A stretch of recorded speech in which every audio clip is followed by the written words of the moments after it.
Hey, buddy. Hello.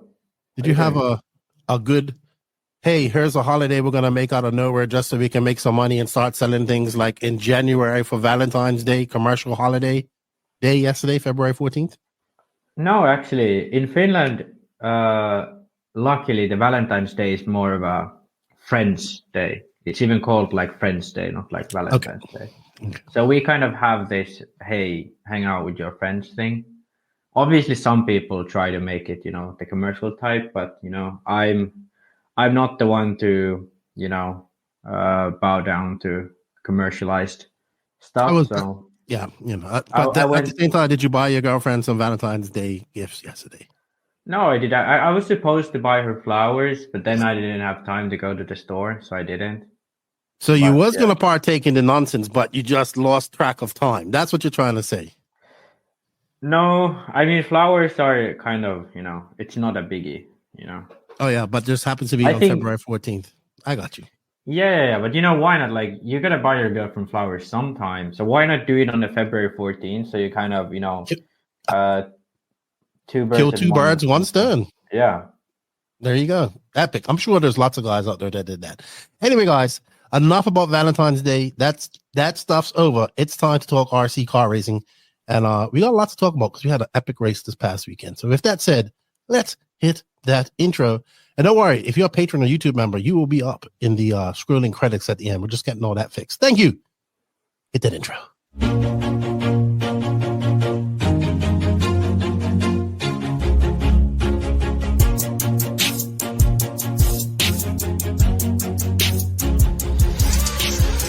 Nitro is the glory, but e-buggy pays the bills. Welcome to the No Name RC podcast. Get ready for some serious bench racing. But be warned, we speak our minds, express our thoughts, and sometimes things can get a little rowdy. Hate, and he just was influenced by the hate coming from the left, the hate coming from the right. And let's get back to more club racing and less of this grabbing races. It's hard not to be arrogant when you're always right. See what I mean? That's exactly why people call you arrogant, Max. You may not agree with everything we say, but it's definitely worth a listen. And our pick, can you stop whatever you're doing? Join your host, Lefty the Great, with co-hosts and guests as they get together to chat RC. Hey, after that race that I watched this morning, I have to talk about it.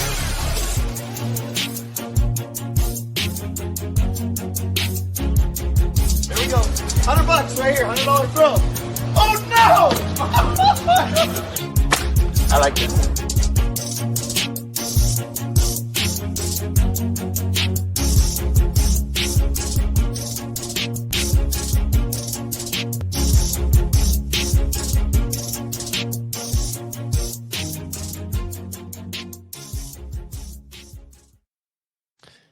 Yes, indeed. Nitro's the glory, but e-buggy pays the bills. What's going on, everybody? Welcome to episode number 272 of the No Name RC podcast. I'm your host, Keno White, aka Lefty the Great.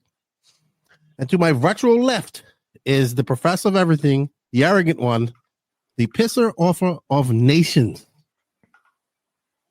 Max Mort. What's up, Maximus? Hello. I have to be honest here. I did have some alcoholic beverages last night, because we went out with our friend and my girlfriend. And, I'm not young anymore. I mean, I would consider, I'm not young anymore because, 24. You realize, hey, I can't get over that all-night bender as quickly as I used to. Yeah. Wow, I had that extra cup of wine. Really made me. Yeah, I get it. Yeah, but luckily, I had it good because I had nothing like official to do except for a podcast, which I think you can do even a bit of a hungover. But my girlfriend, she just left to do an exam. So it's the. Yeah, you could be doing an exam. I say, bite the dog that bit you. And just keep the ball rolling. And have yourself a frosty beverage. But welcome. We do have a lot to talk about. I do appreciate it. It did not the hungoverness that you are feeling right now did not stop you from writing up a plethora of notes. And we have a lot to talk about. Not so much a lot to talk about, but we have a very good race that we have to talk about. There are two very good races on this past weekend. But before we do that, I'd like to say thank you to everybody out there, the NNRC squad around the world. We guys can't do it without you guys. We greatly appreciate you guys' support. And keep it up. Keep hitting that. We're almost at 5,000. We're like at 4,800 and something, I think. So we're almost there. We're almost there. We're almost at 5K. I will be so happy when I reach that. So don't forget to hit that like, sub, notification button on the YouTube channel. If you are listening to us on the audio only as well, if you guys have noticed, a lot of our podcasts have become where you kind of have to see some of this stuff on the visual side of things. I know a lot of people still like listening to the audio. Our downloads on audio are absolutely amazing. Thank you. Please leave a review on that as well for us. It helps us out a lot. And come over and hit that those buttons on the YouTube channel and check out some of the stuff we're talking about. All right, I'd like to also say thank you to the NNRC patrons and YouTube members. You guys will get early access of this podcast. Thank you guys for all your support. If you do wish to support the podcast monetarily, financially, in a different way, you can do that by following the links in the written description, becoming a YouTube member or a NNRC patron. It definitely helps us out. In fact, we're going to try and buy Max a new microphone and boom stand as well, because, you know, things are starting to get serious around her. So some of those funds will be used to do that. With that said, we also would like to thank these companies for all their support. If you guys wish to show these companies some support, we have affiliate links, coupon codes, where you can save some money. Some you just have to say, hey, I heard about you on the No Name RC podcast, and I'll check it out in the written description, because there are some links where you can save some money. They are Invisible Speed books are shipping out. I'll have mine here shortly. Got the tracking notice. High Tech RC, Corsa Tech USA, Sidewinder Fuel, Mayako, Beach RC, Tekno RC, Clinic RC, Stacked RC, Racecraft USA, RC Box Club, Call RC, Elite RC Productions, the Florida RC Championships, RC Body Armor, SJ Racing Builds, House of RC, RCGP, shout out to our drivers, David Ronnefalk, Robert Battier, Alexander Hagback, Matty G, Pekka, and our newly crowned Una Hotman, and possibly Mason Fuller. I haven't talked to him about it yet. So we're just going to throw that out there, possibly. All right. Before we go on real quick, I'd also like to say some shout outs, some happy birthday. Shout out to my boy from Colombia. I still say Colombia's #1 RC driver, Juan Jose Serna. I missed him at the recent Florida RC Championships. He'll be at the second one, I believe. Rick Harrison, happy birthday to you and Juan. Mark Parrish, Phil Fernandez celebrated a birthday the other day. He made the funniest comment on YouTube about me, you, and Roach. Tom Stuber, the infamous one. Longtime RC rival, Keeman Lawrence from Bermuda. Oh, man. Keeman and I used to battle it out on the track back in the day. He was always faster than me.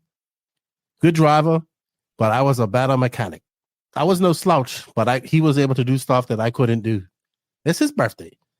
Angry Andy Kirk, or Miserable Andy Kirk, happy belated birthday to you. Another good guy, Joseph Miedro, happy birthday to you as well.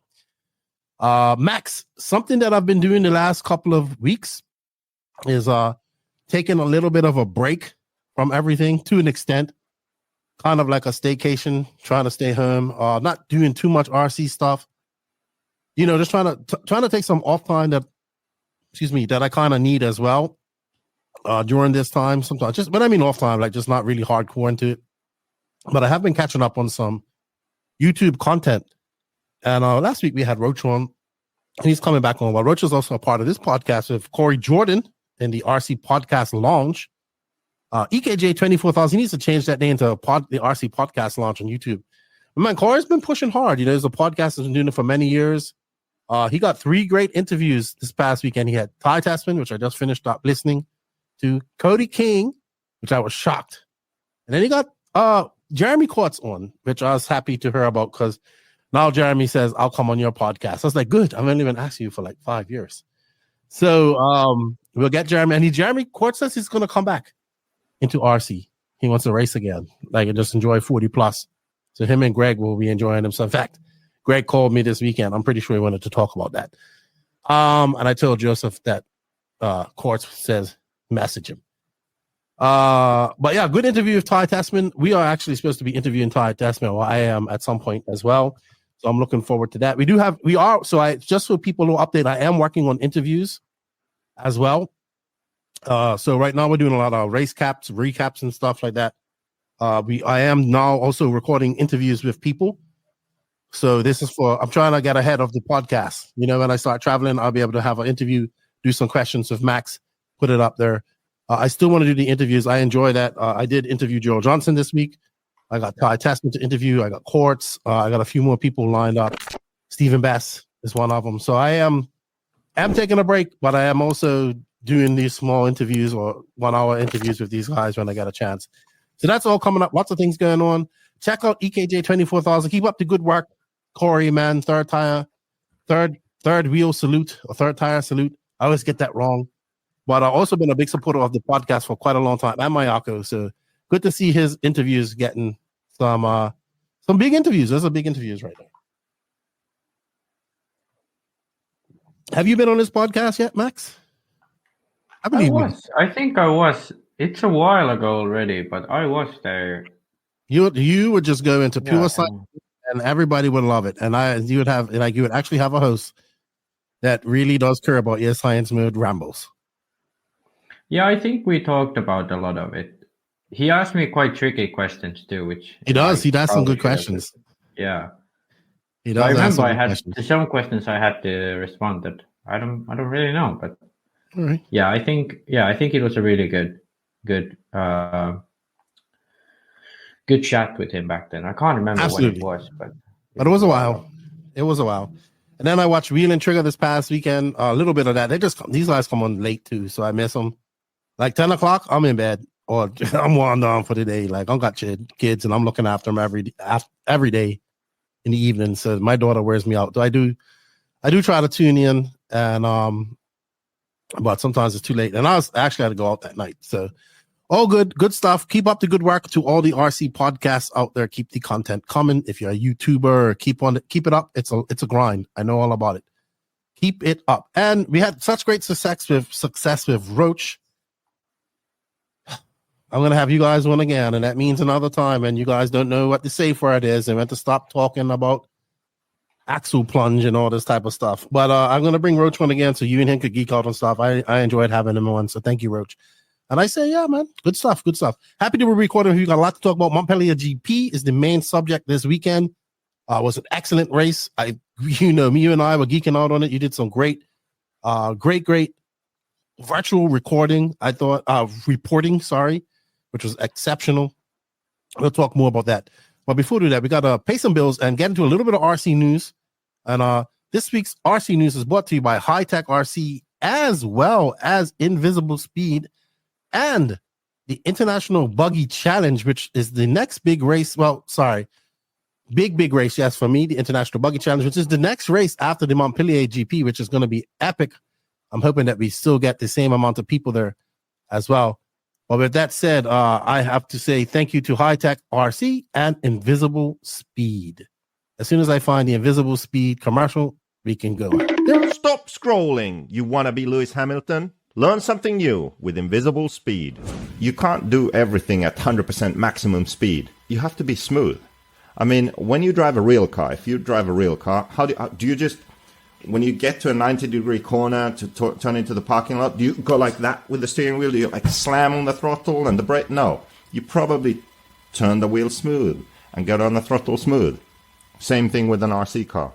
If you want to learn more and make your speed visible, stop scrolling. And everybody, come up to the IBC next month, happening in Barcelos, Portugal. I know a few people are coming up to hang out and do this race. My buddy Chemo, I know Toby Hampson's coming. Well, good to see. A few people from over the UK are coming to race. This is the next installment where we're going to see the top Europeans race. And I want to thanks to the Figueiredo family and all the people involved in the International Buggy Challenge for all their support. I will be there, and I'm looking forward to it.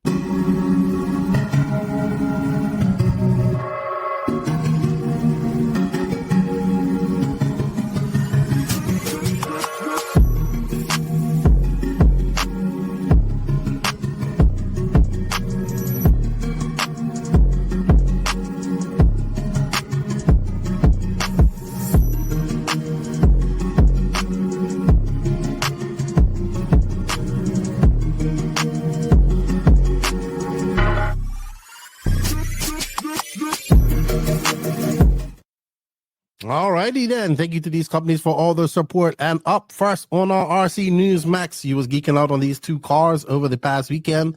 Let's keep it short if we can. The Team Corrali prototype spotted at MontPellier GP. Funny thing about this is we literally had somebody message us last week and say, you guys haven't talked about this car. We did mention it.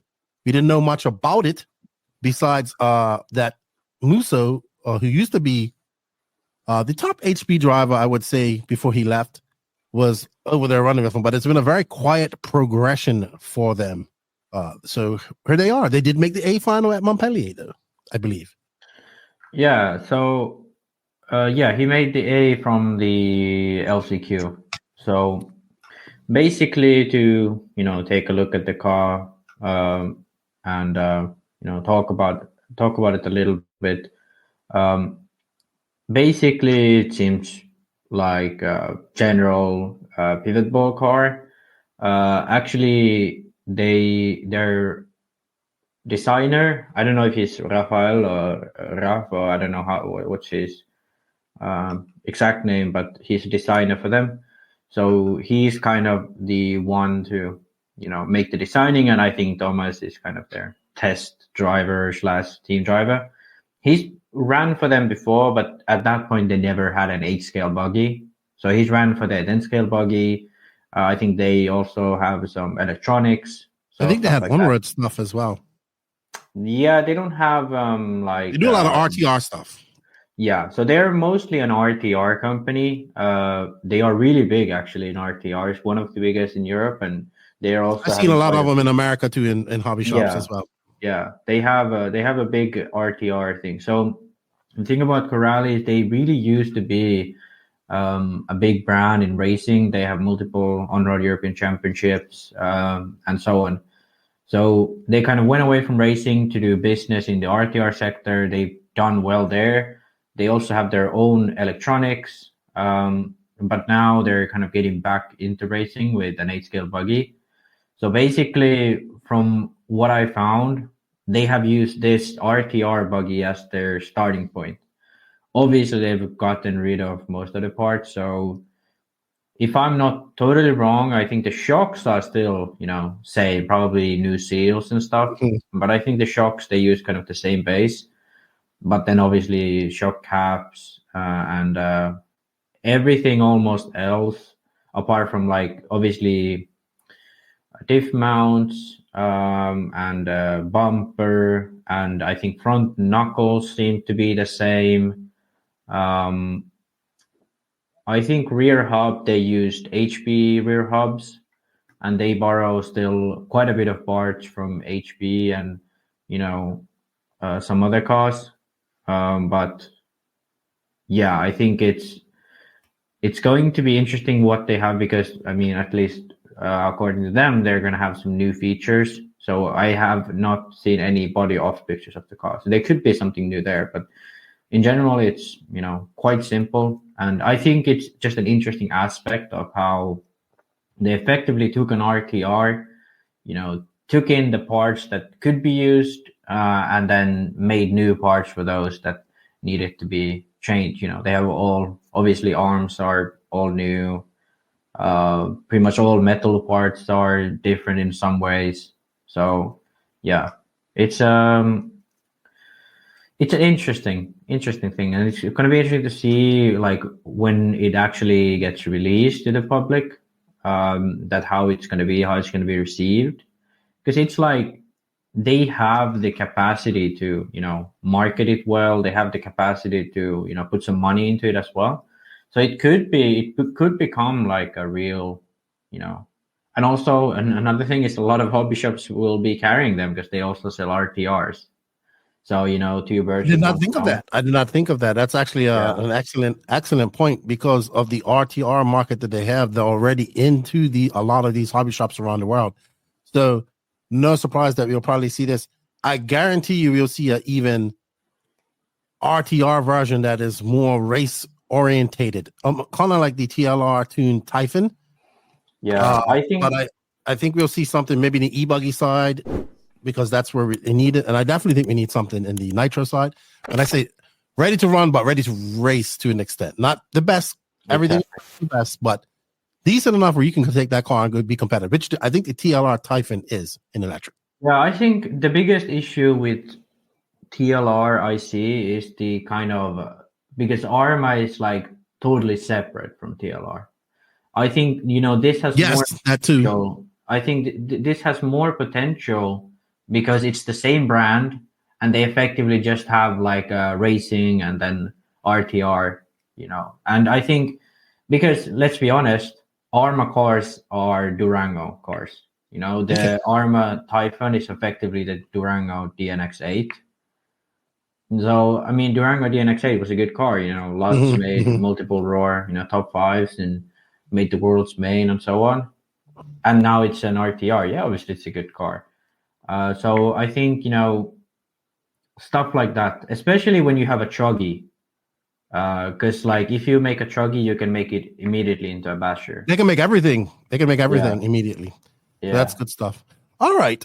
Moving on to the next big thing that you kind of caught your eye at the MontPellier GP, which was good because we got to see a lot of new things because these guys haven't really seen each other since last year. And I would say last year Euros was the last time they all got together. Maybe Buggyland, but not everybody was there. Let's add that to the stage. This is the... Go ahead, Max. You have the floor. Yeah, so this one is kind of the polar opposite of the Corelli project. This is basically, from what I gather, one Swiss guy. I think his name was Christophe Porcel or something like this. So CPX Designs. So it's his initials, Christophe. I can't remember. It was Porcel or something similar to that effect. But yeah, basically what he's done is took the old Picter stuff. So, Picter gearboxes. Well, actually, they might not be Picter gearboxes, but he used to have in the earlier models, he used to have, Picter upper arms. This way you attach the, here you can see the hub. That's from the Picter. He still uses, Phillips head screws. He has this plastic part where you attach the shock. That's from the Picter. So stuff like that. That part looks like it's gonna break easily. The shock attachment. Yeah. Is it molded into it or is it bolted there? So it's bolted from the bottom and then it's screwed in like this. So it should be actually quite sturdy. I can see that wanted to be aluminum at some point. Yeah, but I think... Oh, it does have Phillips head screws. Oh, no wonder people are freaking out. It does have Phillips head screws going into the diffs. Yeah, it has on the bottom. Yeah. People wouldn't. But X-Ray had this too, like back a few years ago. So basically what he's done is he took what the Picter Rush 2 had, all the parts they had and, the design, the shock geometry and so on. Then he kind of little by little started upgrading it until he had a kit that he was happy with. And now, if you look at it, it has AE arms, both front and rear, lower and upper arms are AE, or rear links or something else. Then he has HB Racing radio tray. I think this might be actually the original center diff mount. And as you can see, it has this, bias link here, which is from the Picter. And I think diffs are, as far as I know. So for people that, for what Max was talking about is they actually have a turnbuckle connecting the two brake rods together. So and then you adjust adjust each individual length to adjust your brake bias pretty much. And then it's one rod that will be controlling the brakes in a horizontal, traditional style, but horizontal, one rod for both brakes. That's pretty cool. All right. It's kind of like you tune them independently, but from one rod. So basically, like I said, he took what the old French manufacturer from mid 2000s had the Picter Rush 2, updated it with some outsourced from other manufacturers, and he's kind of selling this. I mean, it's not like a big level operation. I think he does sales like through PMs, so it's not like he has a website and stuff like that. But he sold, and the kit was actually reasonably priced. If I remember correctly, it was like 700 euros, 750 euros or something. And considering, the size of the operation, it's quite a reasonable price. And I think, geometry wise, it's basically like the AE. I can't, let me see the front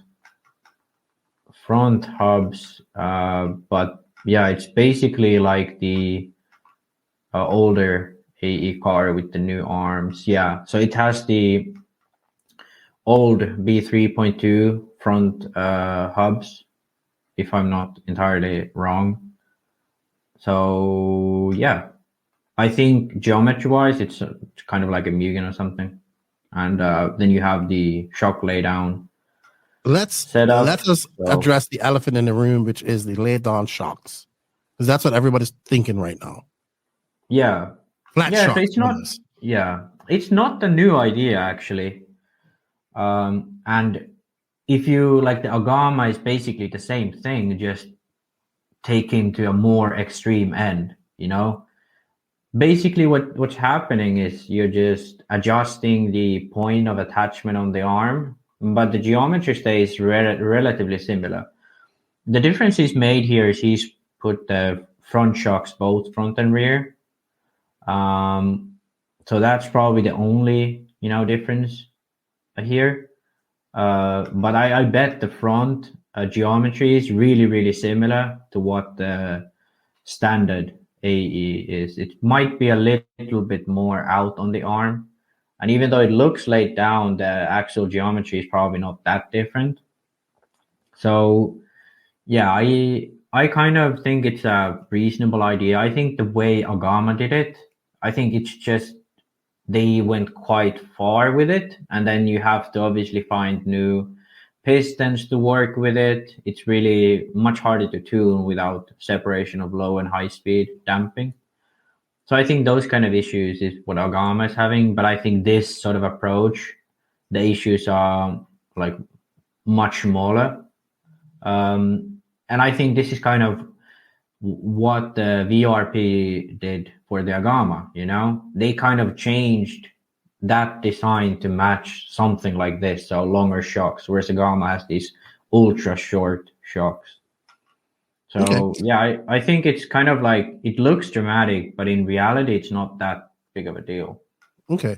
And obviously with the shocks being so laid down, that lowers the CG, and it should make it exceptionally, the handling characteristics a lot better on these tight fast tracks, which MontPellier GP was actually. So yeah, interesting stuff. And speaking of this, you didn't have it in your notes, you completely forgot about this. Speaking of that, with a great segue into Agama, RC special. Yeah, I'll bring it up. I had it in the geeking out section, but we can go into it right now. So let's get into that, because it is new product that was. If MontPellier was good for one thing, and lots of new product, lots of spotlights on stuff. So this was brought up. RC special. Costa brought it to us. Let me move us out of the way. And there's the Agama prototype or production, I want to say, laid on shocked 10 scale buggy. Wow. I heard rumors about something like this happening, going on for a few years now, but to actually see it in production, wow. I am very, I think they're using the same design from their 1/8 scale on 2-wheel drive buggy. Yeah, I think it's still quite a bit away from production. Everything is still 3D printed and rapid I can see it now. Yeah, and also Yokomo shocks. But I don't know. I would be interested to hear how it has performed on track, because I like if you look at the front pivot, it's really, really wide. So the arms are crazy short. Kind of interesting, because if we think of associated with the B7, they kind of went the opposite way. Their arms are probably close to like Like this is probably 2/3 of the AE arm. Like we're talking probably like 20 millimeters shorter than the AE. And the same thing in the rear. Really, really wide pivots and short arms. I don't know, like, why they've done it. I can't really tell you. It's a very interesting, like design. But I think why, like, they have tried to, because when you put the shock like this, so you effectively, the way Agama does it is they, it would be the same as if they just put the shock much more inwards on the arm, and then just had a shorter shock, So effectively, you just grow the motion ratio. So the shock moves much slower than the tire. So what that does is, you're having issues with the piston damping in a way that's familiar. When you move the shock all the way outside on the arm and you hit a big bump, the shock gives you a lot of back because it moves fast. But then when you're going around the track, it's more loose. When you have it on the inside, though, even with hard impacts, you don't have that amount of pack, and you have to run,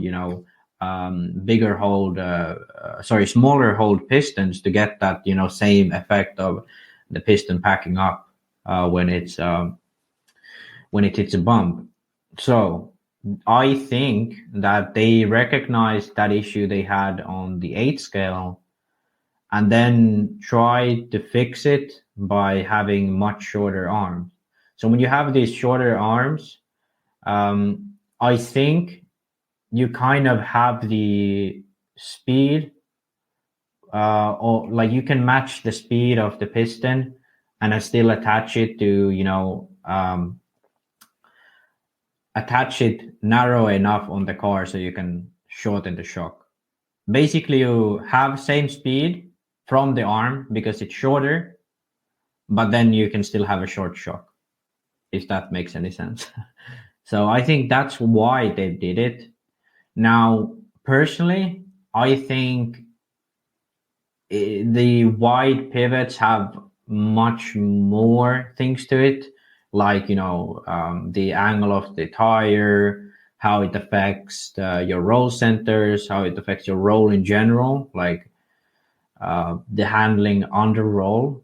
I think, those things are more important for the car. And I think you're kind of making a bad compromise here, personally, from making the shock geometry work in terms of the speed, but then, suffering in all those other aspects.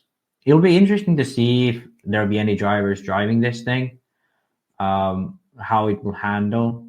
But I think there's promise in this style of shock attachment, but I just don't really think this is the way to go, personally. But yeah, it's interesting to see new designs and ways to try it. Another thing was this steering assembly. So instead of having the usual bell crank style, they have the servo stood up, which creates some room for this, how would you call it? Like a steering rack that has bearings around it.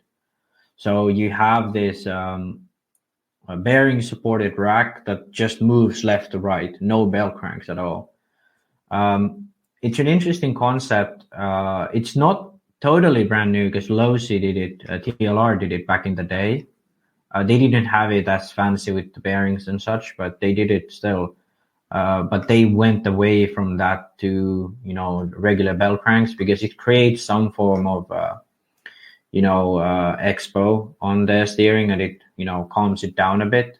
Whereas this, basically, any movement you make on the steering, like, is straight transfer to the tires without any bell cranks, without any, motion ratios. So it'll be interesting to see how they'll go with this, if they'll pursue it further or if they'll revert back to bell cranks. But I think of a direct feel, you're saying, right to the yeah, like every little movement would just be a abbreviated more, Yeah, accelerated. it's basically a similar type thing if you'd extended your servo arm length, because when you have a longer servo arm, you only have to move like a very short amount of the servo for it to move the steering bell cranks the same length.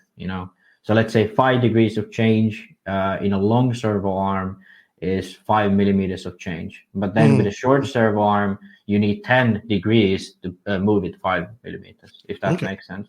Got you. I got you. This kind of is the equivalent of losing a lot of that extra movement. It's like that you electric have with a bell clutch. crank. It's like electric cars with instant power and like nitro cars with a clutch. You don't have that system to take up that slop at a little bit of time. I get what you're saying.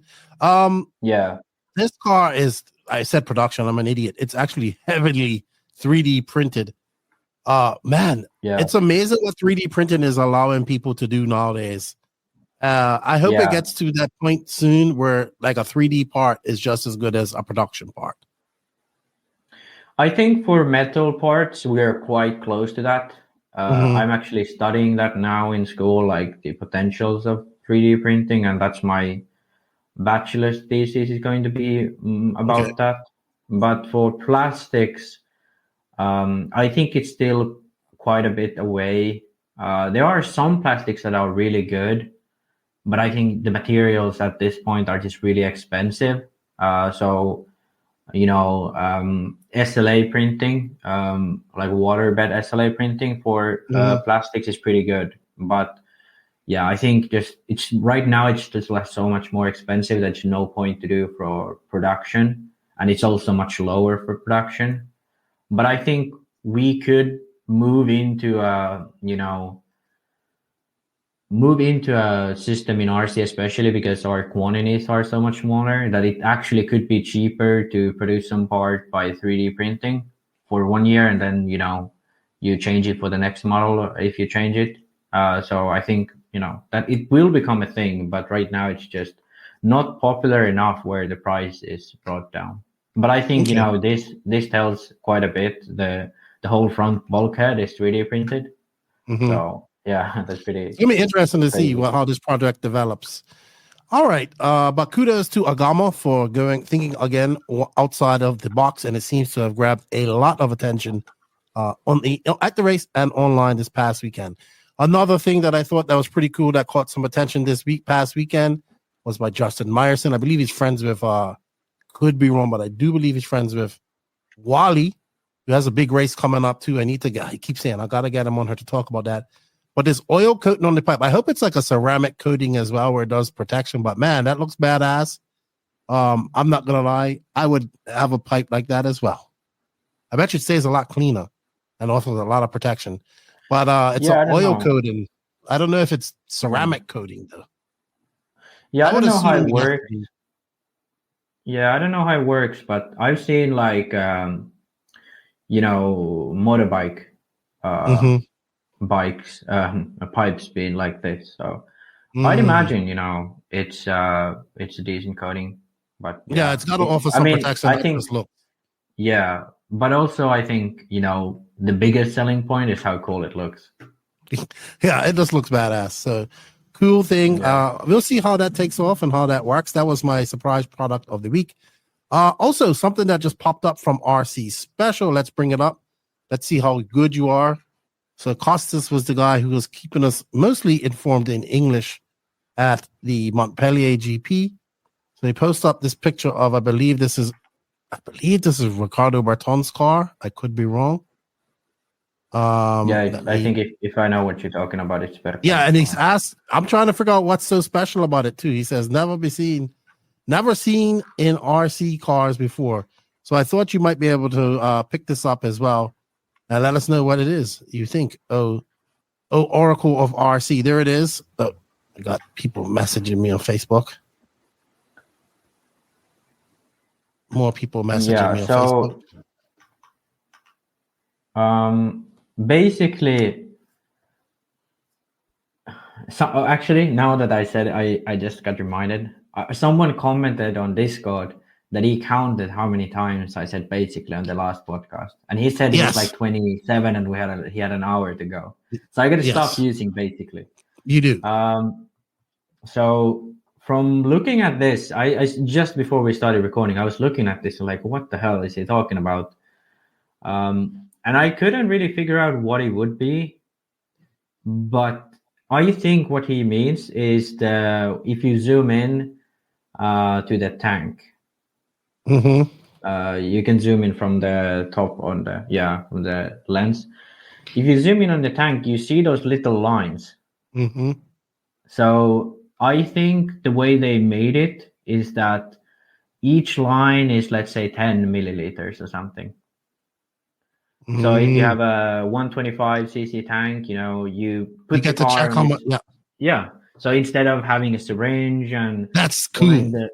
pulling the fuel out of the tank, you have a rough measurement right there. It's like, it's around 10 milliliters there. So yeah, that's like 10 cc. 1, 2, 3, 4, 5 little lines there. Yeah, so then it would be probably 5 cc each line or something, because then it would be 25, and you'd have around a quarter. Yeah, it's probably around 5 cc each of those lines, if that's what it's for. That's pretty cool. I didn't notice that. Someone had said it in the comments, but I was like, what are they talking about? But I didn't zoom on it. Yeah. What I got from and there's some piece of shit also on the tank, so it kind of disguises the line. Yeah, it looked like it was like glue to hold a pipe there, like a fuel tube holder. All right, cool. Yeah. You figured it out. Good stuff. All right, Max, let's get cracking. We got some races to talk about. But before we do that, I want to say thank you to Hi-Tech for all their continued support. Hi-Tech is coming in strong and in charge in 2024 with the introduction of our new suite of chargers, the RDX2 200, the RDX2 800, and the RDX4 with the capabilities of charging up to 4 batteries.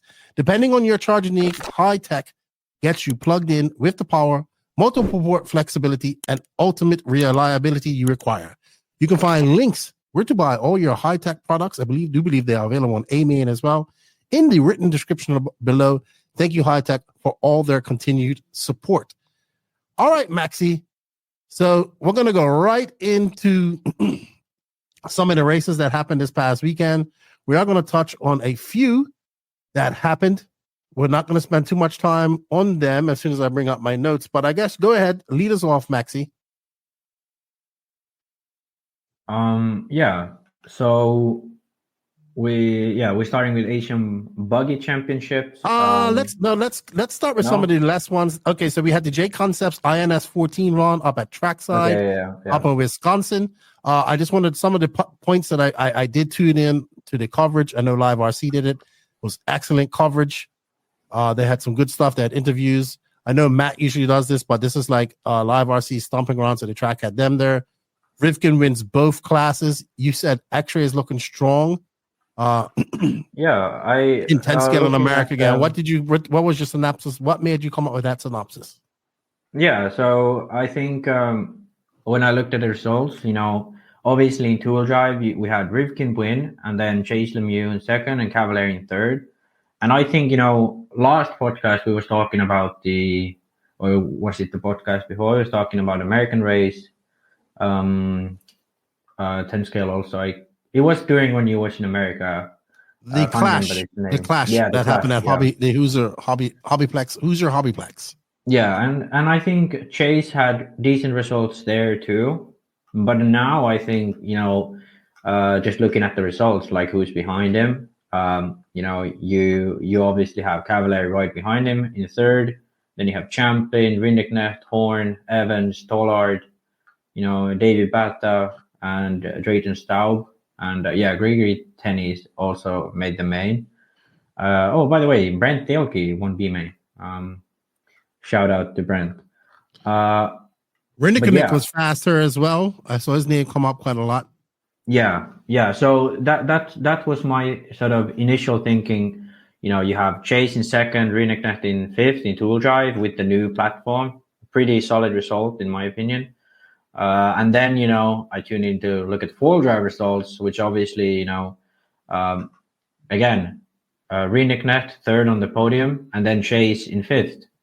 You had Rivkin taking the win with Tollard in second and Aiden Horn in fourth.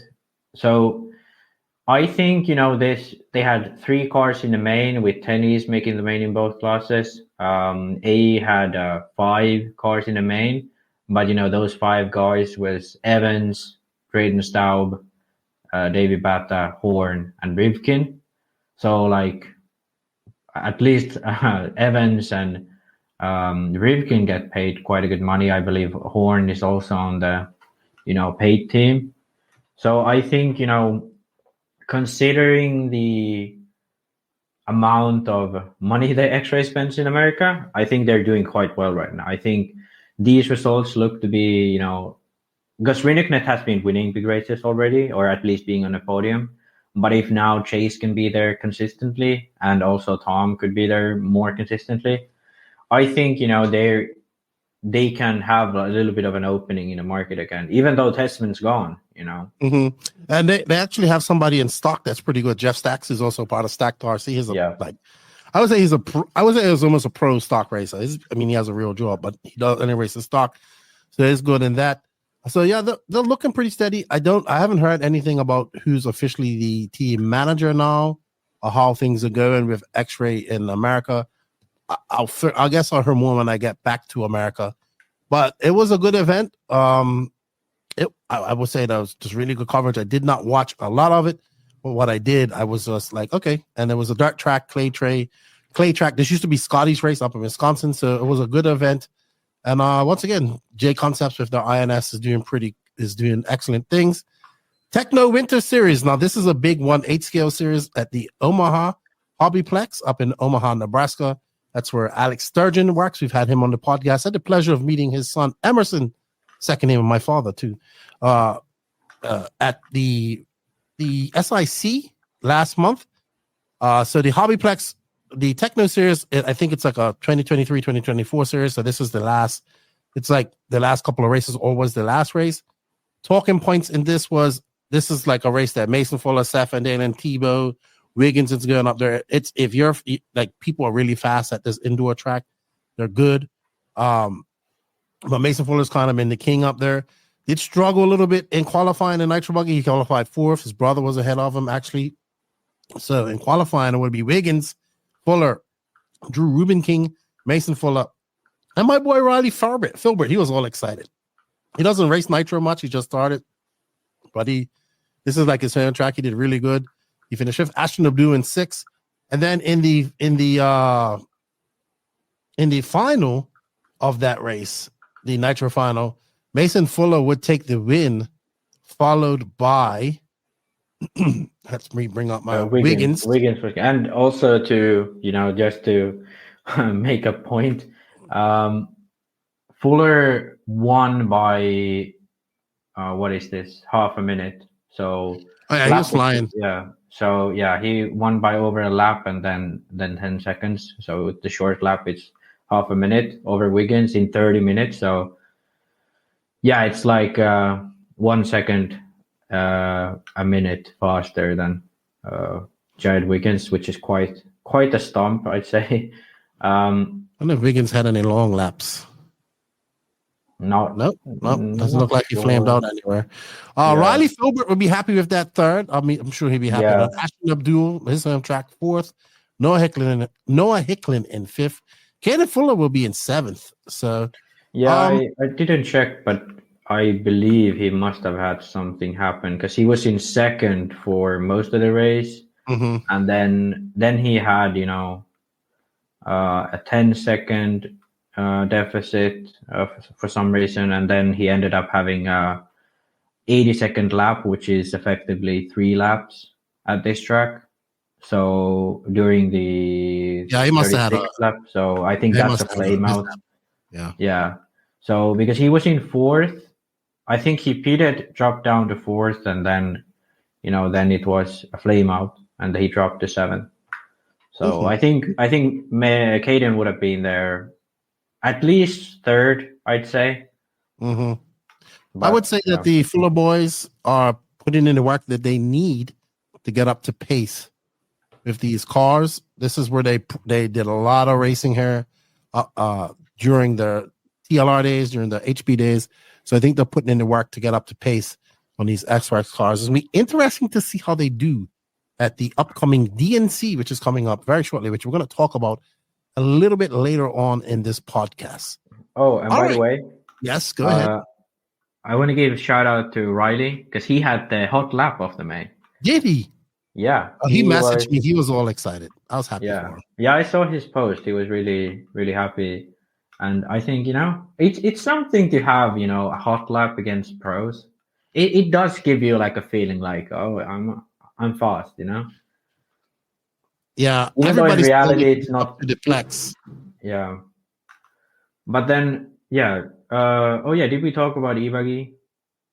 We did not. Who won that? Mason again won it. But not that big of a difference to Mason Herrick. I do not know who he is, so I don't know if you do. I believe he might be a local. Yeah, but Mason Herrick, and then Caden in third, then Drew Rubinstein and Ashton Abdul running at the top 5 for you.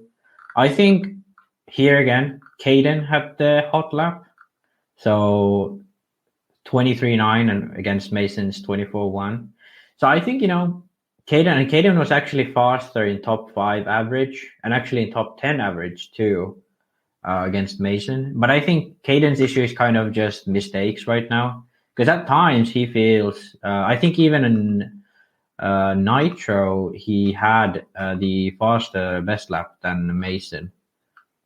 Yeah, he had a 24.6 against the Masons to 24.7. So I think like Caden probably one could say has even more pace than Mason, but it's just we see it all the time at these big events too, where Mason is one of the most consistent guys in the top 5, and that's why he gets on the podium. Whereas someone like Rose back in the day probably used to be more flashy. But then, didn't have those big results until now at SIC. So I think that's kind of Mason's strong suit and not making mistakes. Yeah, I would agree with that. He doesn't make many, and he knows how to come back from making them. All the racecraft he's developed in the last 4 years, I would say. So that has extremely helped him out quite a lot. And just being a little bit more mature with his racecraft, I would say, is the addition to that. All right, Max. We're going to go into Asian Buggy Championships at MontPellier. But before we do that, our next bit of geeking out on RC is brought to you by Corsa-Tech USA. They are your one-stop shop for all things Corsa-Tech in the USA. You can now purchase all the Corsa-Tech range of products for nitro and electric-powered vehicles and systems and accessories used by world and European champions David Ronnefalk and Robert Battier. Established in 2022, Corsa-Tech was founded by Adrian Berton, a 3-time IFMA world champion in GP, Oscar Janskin, 5-time EFRA European champion in electric-powered vehicles. Corsa-Tech is made by racers for racers. Available all in the USA. You can find a link for that in the written description of this podcast. Thank you to Corsa-Tech for all their support. All right, Max, let's talk about this race that happened over in New Zealand. And we're going to bring up some video of the A2, which was an absolute epic video race, I would say, between Kyle McBride, Ryan Lutz, and the Moxie, Caleb Noto. That's what we're giving him. He drove with Moxie. Extreme and what? All right, so just in case you guys have been sleeping on the rock, the Asian Buggy Championship is the brainchild of Scotty Ernst and a few partners over there in the Australian Asian RC market. As you guys know, Scotty is always doing a lot of races over there. Actually, I might as well just play this while we're talking. And he has been heavily involved in the Asian RC on-road scene and off-road scene for many, many years. Last year, they came up with this Asian Buggy Championship, which took place first at the Philippine Masters last year in the Philippines. And then they went and had a round at Zach Ryan and Ben Panic's I think it's Zach's home track. They're in New Korea. I'm probably going to get it wrong. Well, let me... I think if you guys want to go check out this in better quality, you can go. I did put a link for this on the No Name RC Podcast Facebook to the timestamp for A2. This is the Saturday of this event. You can go to RC Race Media or Scotty Ernst Productions to find the YouTube channel for this. I'll put a link for that in the written description. But New Zealand, so they had 2 races last year. This year, they're intending on having a 4-race series.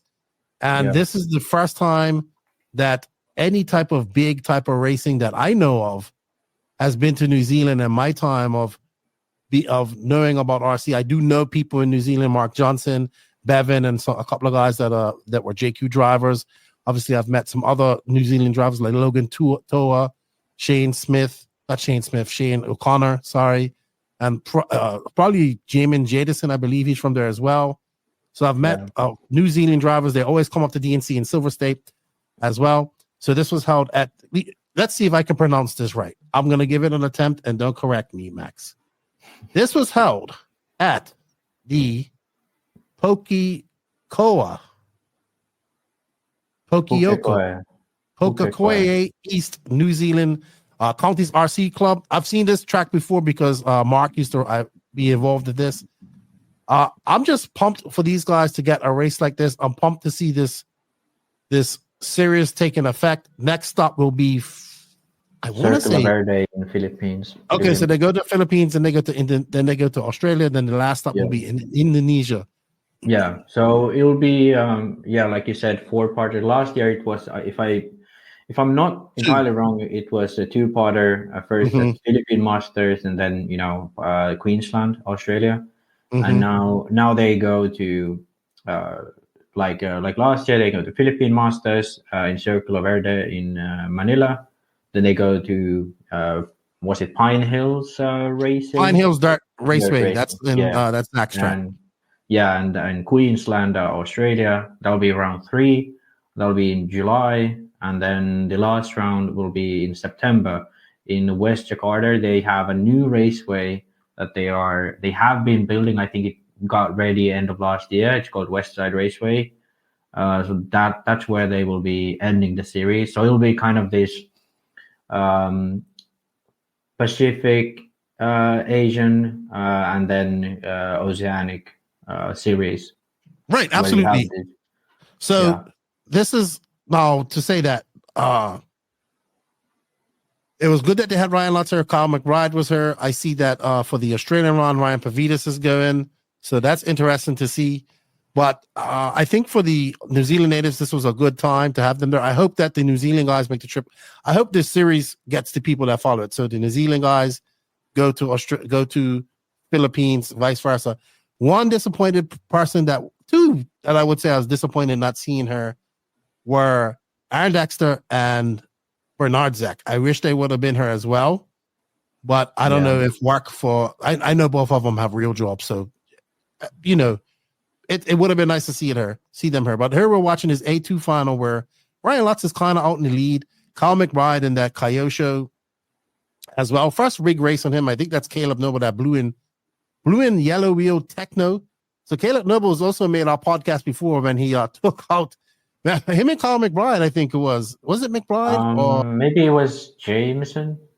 I think it was Jaden Jameson and then Caleb Noble at the Australian Nationals last year. You know who it was? It was the guy Foot. It was the guy Foot, the TLR driver. Oh yeah, okay. Yeah, but there was an incident between them. Yes, and Caleb Nate was like, I'm not stopping for him. And then there's Conrad Ride. He makes a mistake, and that allows Nail by. I just want to say that the coverage, so what Scotty's done, he's paired up with the RC Race Media team, which is an Australian-based team. They also worked with RC Racing TV for the coverage of the GP World Championships last year. Scotty got Tony Firth and a couple other guys. So Scotty goes over there as the RD commentary. Firth goes on and does the interviews. This race has excellent content. They have good interviews, good quality race production, live stream production, good audio. They also have very good written reports and all that stuff going on throughout the race. Kind of hitting all the dots, dotting all the I's and crossing all the T's for race coverage. It was exceptional. I really enjoyed this A2 main, as we are now probably about, I can't see the timing, but let's see. We're halfway through. This is where it starts getting spicy. I think that what these guys are doing is pretty good. It's excellent. It's hard to get a series going, but what I think's what's going to happen is one of these races, and I have a feeling it's going to be the Filipino race, is going to be a race that we're going to see more top drivers going to, kind of like how the Philippine Masters was. I don't know if we're going to see all top drivers going to every event because it's going to be very hard to do because it's far away and it costs a lot of money. Yeah. But we might see, what I'm hoping for is one of these races to become a staple of the RC traveling circus in 8 scale. I think Philippine Masters has the potential. I think the big issue for them was COVID for one, and then another was that they actually had to relocate their track. So I think I don't know if they skipped 1 year, but kind of they had a whole kind of turnaround there. So yeah, I think it's kind of coming back. It had Ongaro last year, it had Robert last year, and they have quite a strong, club there doing it.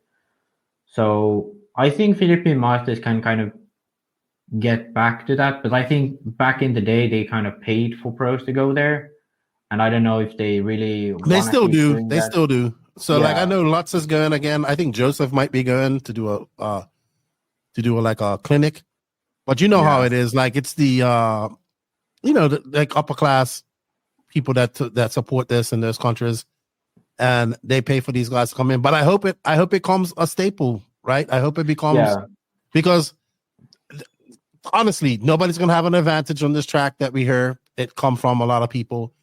The top guys will be the top guys all the way, and I just hope.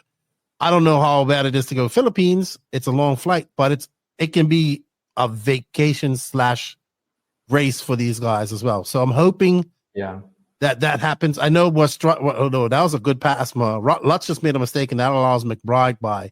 But you got to see the last part of this race. If you're watching this, and McBride just makes a weird mistake right there. He just cases that jump. So this is near the end of this race where Caleb Noble's that blue car with the green wheels. He does not giving up. He is chasing on Lutz, and they go right to the very end. What an excellent race by that young Australian with moxie. But yeah, I hope this becomes that, because the cover the racetracks are great, the race format's great, the race coverage is great. It just needs to get the support of some of these top drivers. You can see Beach RC was a support of this as well, which was great. All the way over in Asia, coming out of Myrtle Beach, that's a good step for them. So I'm looking forward to the Philippine side of the race coming up here shortly. I hope more pros go there. Like I hope Ongaro goes, and I hope a couple of other guys go to make just make that top class a little bit more exciting for us watching. Not saying that this wasn't exciting, but you know what I mean. Nothing gets our blood boiling and going like watching the top guys go at it. Now this is a good race because Caleb is all over Ryan Lutz. He's giving him no room. Yeah, I want to give Caleb a little bit of a shout out because he's really brought himself, into the picture or from the Australian/Oceanic scene. Because I think he's becoming kind of one of those guys that like the next Bernard Jack kind of thing. Because for a while it was only McBride, and then it was pretty much only Bernard Jack. And now we're having McBride back. I think Bernard Jack is still going to these big races, and then it's going to be Caleb. I think he'll be able to put up a fight. So I think this is going to promote the Australian scene to become like much better in competition.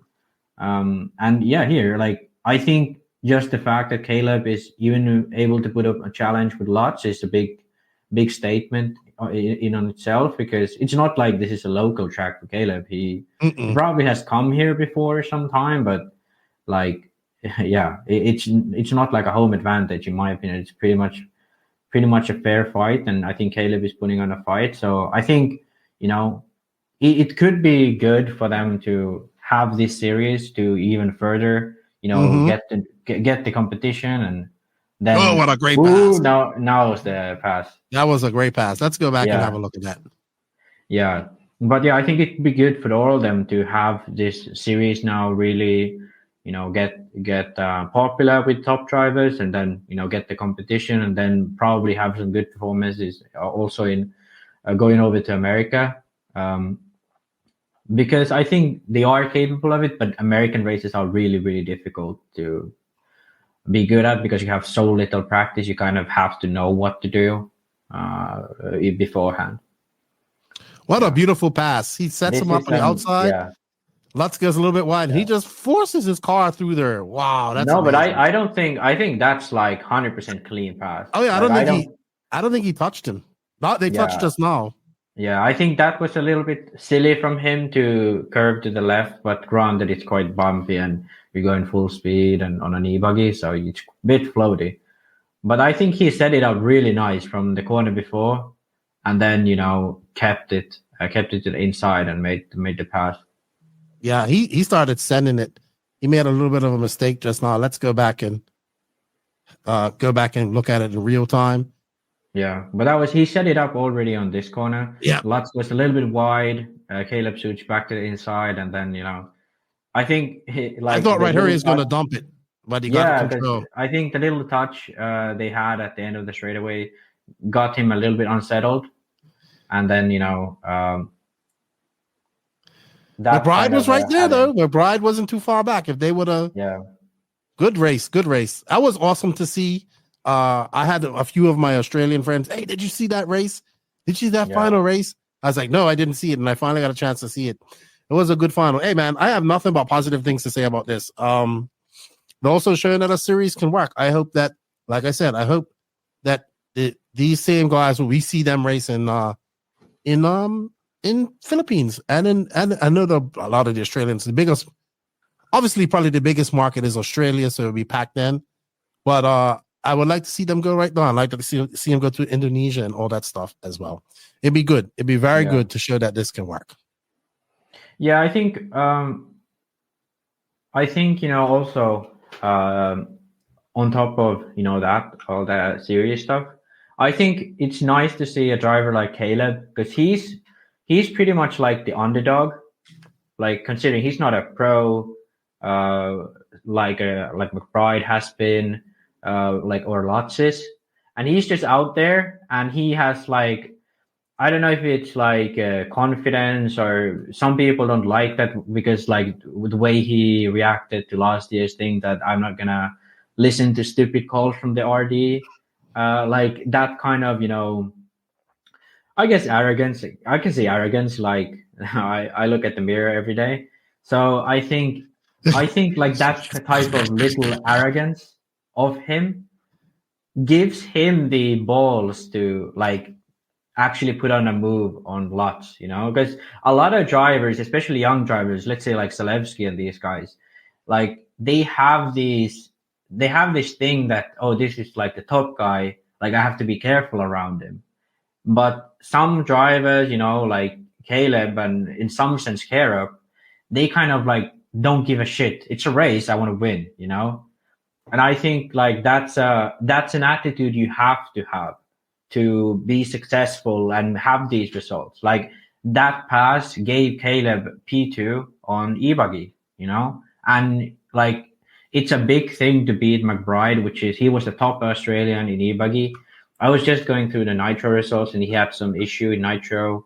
I don't know what it was, but looked like broke something or a flame out because he was almost 5 minutes off the track. But yeah, on e-buggy, I think it's a solid result to come home with being the best Australian or Oceanic driver. And, coming home with a final, A2 win, I think it's a big thing. Shout out to Logan Toa. Well, I think that's how you say his name, but he's a New Zealand native, I believe. And he finished second in Nitro Buggy. So good job to him as well. Yeah.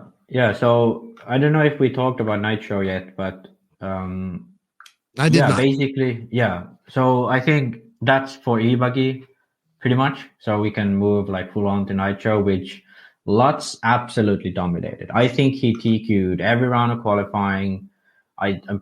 Maybe he dropped one round of qualifying, but he was faster in practice, faster in qualifying, started first. As far as I'm concerned, he never got out of first. Yeah, he held the lead from what was it, lights the flag victory on him. Completely, dominating the field in terms of, the main, won by over, 4 laps. That's a lot in 45 minutes. Almost 4 laps. Obviously, when we look at the times here, McBride was indeed a bit faster. He had the fastest lap by a few tenths. He had the fastest average top 5, and even fastest average top 10 and top 15, and also fastest 3 consecutive, which kind of like makes it clear that he had the pace. But coming into the second pit stop, he ended up running out of fuel, and it also happened again a few tanks after, where he ran out of fuel again. And according to his race report, it was just human error. They kind of messed up the timing of the pit stops. I'm a little bit hesitant to believe that, because we know he's running Nova now. Yeah, Nova drivers have had quite a bit of flame out, quite a bit of issues. So I'm a bit hesitant to believe that, but it could be just that. But yeah, he ended up coming back into third. So he was in second until the first flame out. Then he dropped to fourth, came back to second. Then he had another flame out,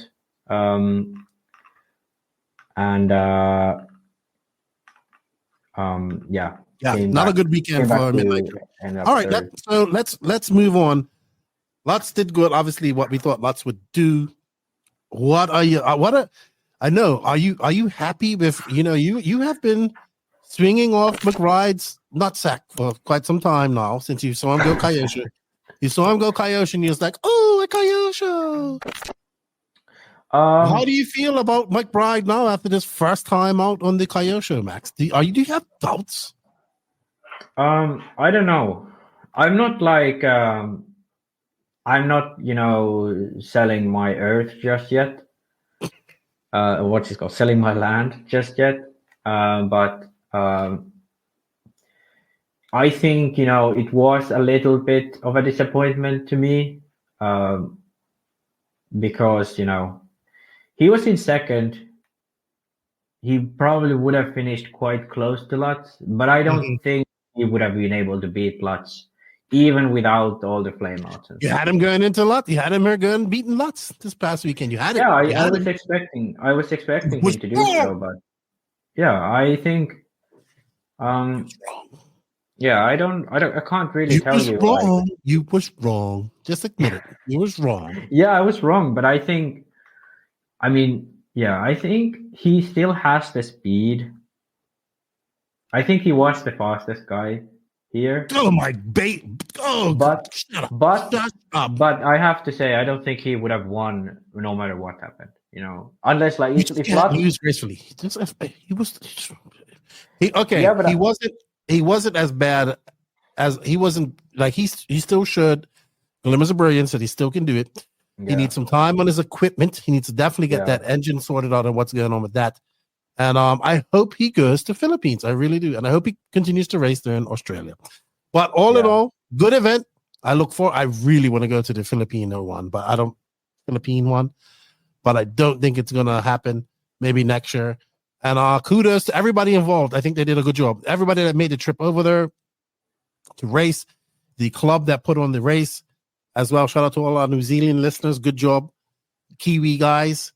And good job to like RC Race Media, Scotty, and everybody involved in that, doing the production, working in the production side of things. I can sit back and say, wow, that was good. That took a lot of work. That was great, because I do that. All right, Max, I think that's enough about that. We've been geeking out on those races and all. Let's get ready to talk about the big enchilada, the big race that happened this past weekend, and that is the MontPellier GP.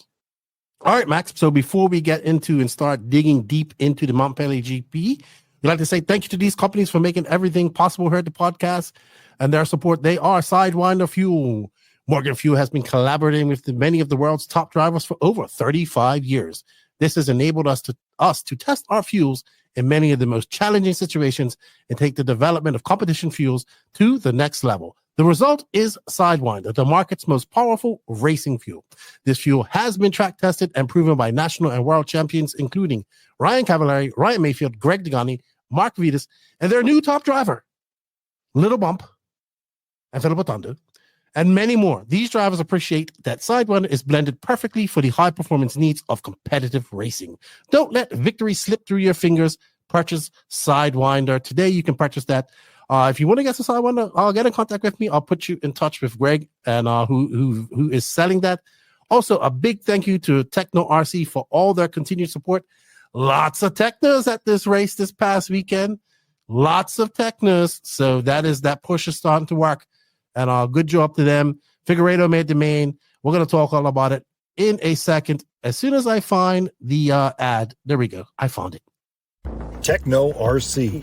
Tekno RC is a championship-winning manufacturer of high-performance A-scale, 10-scale, Nitro, and electric RC buggies and trucks. With a worldwide dealer network, USA and Europe-based headquarters, comprehensive warranty program, and global race support, Tekno RC is excellence in RC. View the full lineup of Tekno RC race-proven vehicles by visiting www.teknorc.com. Alrighty then, the MontPellier GP, old race, been going on for a long time in Europe, at the MBM Circuit RC Raceway, I guess that's the name how you say it, in MontPellier GP. That racetrack has been around since the 80s, if I'm not mistaken. Big race this year. It's always a big race. This time it was bigger. I mean, every top driver in Europe was in attendance. Even the Killix, who don't go to this race too much, they were there. I believe they're holding the electric Euros at this track this year too, if I'm not mistaken. I could be wrong. You're muted. E-Buggy Euros will be there, and I'll actually go. So you're going. Good. I'm entered to E-Buggy Euros. Well, actually, after your excellent virtual reporting this past weekend, we're actually on a mission to send you to the Euros to do reporting as well this year. So get on board with that, people. If you want Max to go do some virtual, some race reporting and pictures and all his Maxi geeking out type of stuff that he did this past weekend, but actually at the race and do interviews and stuff, let us know. Give us a thumbs up for Max. I was very excited about this race. I was very excited, and then at the same time, I was very triggered and disappointed. If I remember messaging you, and I was just so upset that there was no coverage, right? Let's just get that right out of the bat, right off the way, before we get into this race. I would say that in the past they've had live streams, but it's been in French. This year we didn't have a proper live stream. Last year we didn't have a proper live stream. Yeah. Everything else was good. Like the coverage, I'm assuming that the coverage in French by Circus RC and RC Mag was great. I don't read French, so I don't understand that. Costas was our only English correspondent there. Costas of RC Special. I think and Chris Nemo. Nemo was there as well. They did some stuff too. Yeah, but I think Chris did written in English, but not spoken in English. Yeah. But between RC Special, RC Mag, Nemo, I was talking to Mark Rumble while he was out there as well. People were like, well, do you have contacts there? Yeah, here's my contact, JQ, with a one-word answer. Right? Tires. He was pretty good with me. Okay, with me, he didn't want to hurt. He didn't talk. So I did have a long conversation with JQ for about an hour and a half while he was driving to Valencia about this race. So I did talk to him about this race. I talked to like R2 from Infinity. You got a lot of attention this past weekend because people were messaging. Oh no, can you make this right in the writing? And so good job, Max. I think people really were appreciative of your informative. Even though you wasn't there, you made some good reports, and I think that's how people caught up with it. And I remember so many of my American RC friends like, where can we watch this? So I was very disappointed that we could not provide a decent screen. So I'm good. And I will say this. I will say that thank you to Costas, thank you to rcspecial.com, and thank you to RC Mag for the video that we do have. I want to reiterate that neither Costas nor RC Mag, if I'm not mistaken, I know about RC Mag, but I know Costas is not a live streamer. He goes there he races, number one. He goes there to do his media, which is usually pictures, video of qualifiers, stuff like that he puts up on his YouTube. So he's not a streamer. I'm not sure what RC Mag's. Yeah, and I think a streamer either. To put again a point on Costas, I think this is not like his job or anything. I don't. No. He does this much. He gets probably a few $100 here and there from the sponsors, but the thing is, like, he does this for fun on top of his own racing. Yes. You know? So he was what I watched live. I appreciated his commentary. His live did go down. He's doing like a Facebook live from his camera. It did go down a few times, but I was happy to see because we were able to see the race. But man, I have every single person that I have talked to that was at this race, manufacturer-wise, driver-wise, have all said that this race needs way more coverage. I would 100% agree with that. It needs way more coverage. It needs a live stream, a proper live stream. I hope they work with RC Racing TV. I don't care who they work with. Let's get it going. I told you right away, I would love to be at this race next year. I would love to go to this race. I love to call this race. I love to be involved in this race. I love this race. It's exciting. I'm going to get that round out of there. The coverage was shit. Please, when I say coverage, live coverage was not great, was not there. And that is down to the organizers making that a priority to put in this as well. So look, so the organizers of the race, you have an excellent race. There are people around the world that want to watch this, want to tune in live, watch this. There might be people that want to come to this race from around the world. Please, let's work on getting some better live coverage. You have the number of people coming on. You know, obviously, I'm guessing that RC Racing TV will be doing the e-buggy Euros. Yeah. But this is the big enchilada. So this race been going on for a long time. Go ahead, Max. Yeah, because I don't know why they don't have it anymore, but because the thing money. was before COVID, they had really high quality live streams. They had their own score display. They had really good commentary in French. You know, they had, I think, even 2 commentators at the time. And it was really, really nice. It was high quality, done by RC Mag at the time. I contacted them a few years back when we was doing our NNRC series, or whatever it was called, the virtual series.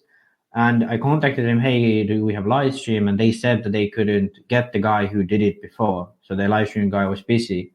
So I'm assuming there was some person who did it kind of pro bono almost. They probably paid him something, but RC was like a hobby thing for him, or he was an acquaintance or something. And since then, they haven't done that. They only have video after the fact, which they have done for as long as I can remember from this race, because I used to watch them as a kid. But there is no commentary, and it's no scoring, nothing. It's non-existent. It was non-existent last 2 years. All right, that rant's over. Let's get that out of the way. Let's get on to the racing. So we get to this event. I'm excited. Like, this is the kickoff race for Europe, right? Yeah. Yes, you have that one man, one race at Padova, but this has usually all the top drivers, and this year even more, because we saw like the Killix, we saw these drivers, obviously lots of French drivers, lots of young Spanish drivers, lots of the Portuguese drivers come over to this race, because it's where it's situated in Montpellier. I think it's an easy drive from Spain, and obviously for Portuguese and for the Italians as well, if I'm not mistaken. I mean, just to kind of put in for American people, like what the relation is, I think this is the DNC of Europe. This is our equivalent of DNC. In the past, there have been a few Americans coming over, but since we lost Neo, I think this is our DNC, Right. Now, this race is extremely hard. Track's been around. I was looking at the track. It is... Well, let's bring it up here. So I do have the final from RC Mag, and I went with RC Mag only because they had a much closer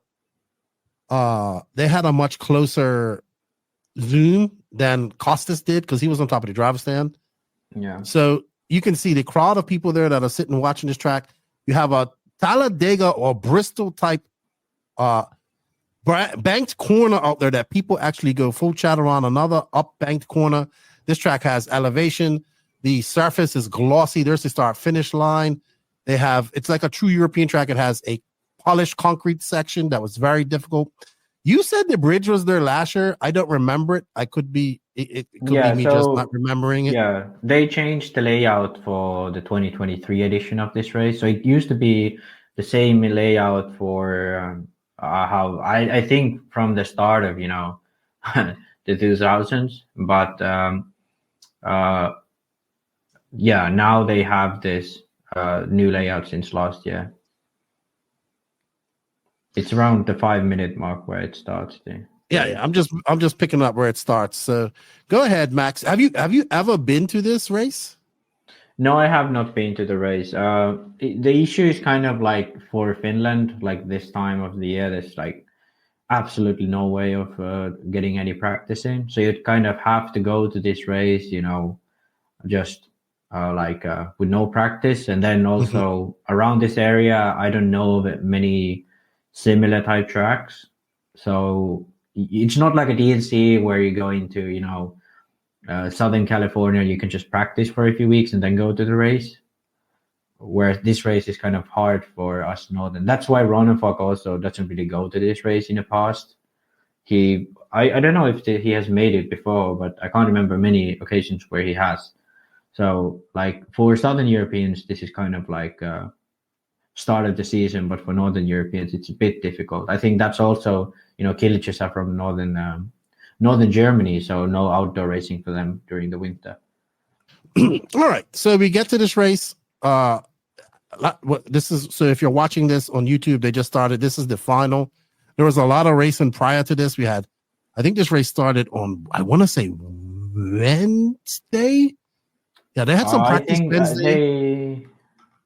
They usually start on Thursday. So okay, so maybe it started on Thursday before Thursday. Yeah, Thursday. Quickly, right out of practice, I think Ricardo Berton was fast right off the bat. And then we saw Ongaro obviously being the normal guys being fast. Like, let's bring up the results from practice real quick.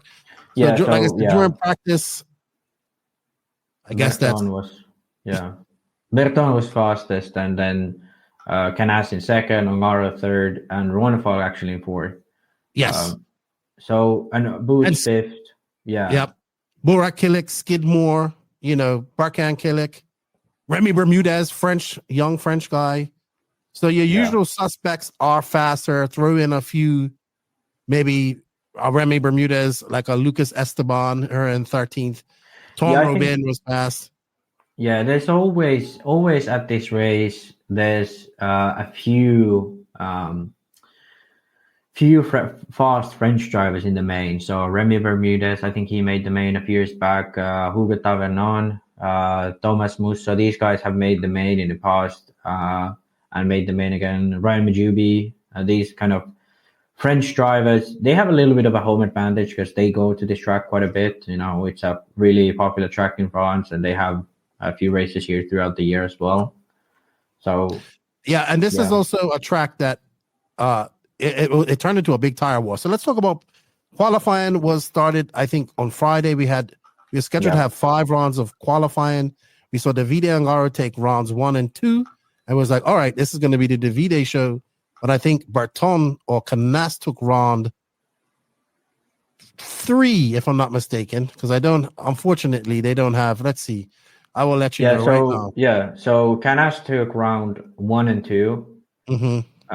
And then Berton came back in Q3. So, So what happened was it actually rained. Rained overnight between Thursday and Friday. So the morning of Friday it wasn't like full on mud, but the track was damp. So you had this kind of like American watered style track, very different to the very hard packed polished style this track usually is. So for example, who was it now? Canas, who was running J Concepts, he went out with triple Ds. I believe they were either green or black compound. I really don't know, but triple Ds. And then Berton went out with the Ogo Twisters, Ronnefalk with Proline Slide Lock. So very different. Yeah, very different tires. And then Q2 was still sort of the same. Drivers was going out with the sort of damp tires. I think Canas was still on triple Ds, but then for Q3, all drivers went back to their clay tires. So we're back to where we was on Thursday, where Berton was fastest, and on the clay tires were. It seems the Ogo had the edge. So I wrote about this during the event, but it seemed kind of when the conditions were wet. Obviously, J Concepts have really good tires for the American, watered track, which is effectively what it was. But then we went back to dry conditions, clay tires. It seemed all weekend long, the Ogo clay tires were the best. I don't know for whatever reason, but Ronnefalk, Skidmore, both no tire sponsor. Both of them ran the Ogo tires with pretty good results. And then obviously Berton, who's an Ogo driver, was pretty much the fastest overall in practice. And then as soon as the track dried up in Q3, he was back on it.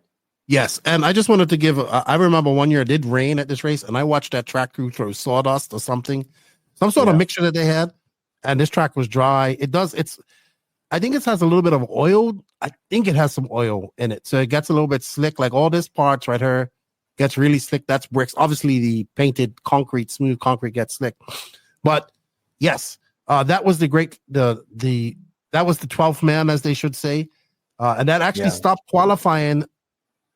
So they weren't able. So Saturday morning, they were supposed to have Q5 and then lower mains. But because of rain overnight, they didn't have a Q5. The VD Angara would take TQ overall. No. Canas did? Yeah. So we had with Canas taking round 1 and 2. Oh, yeah. Berton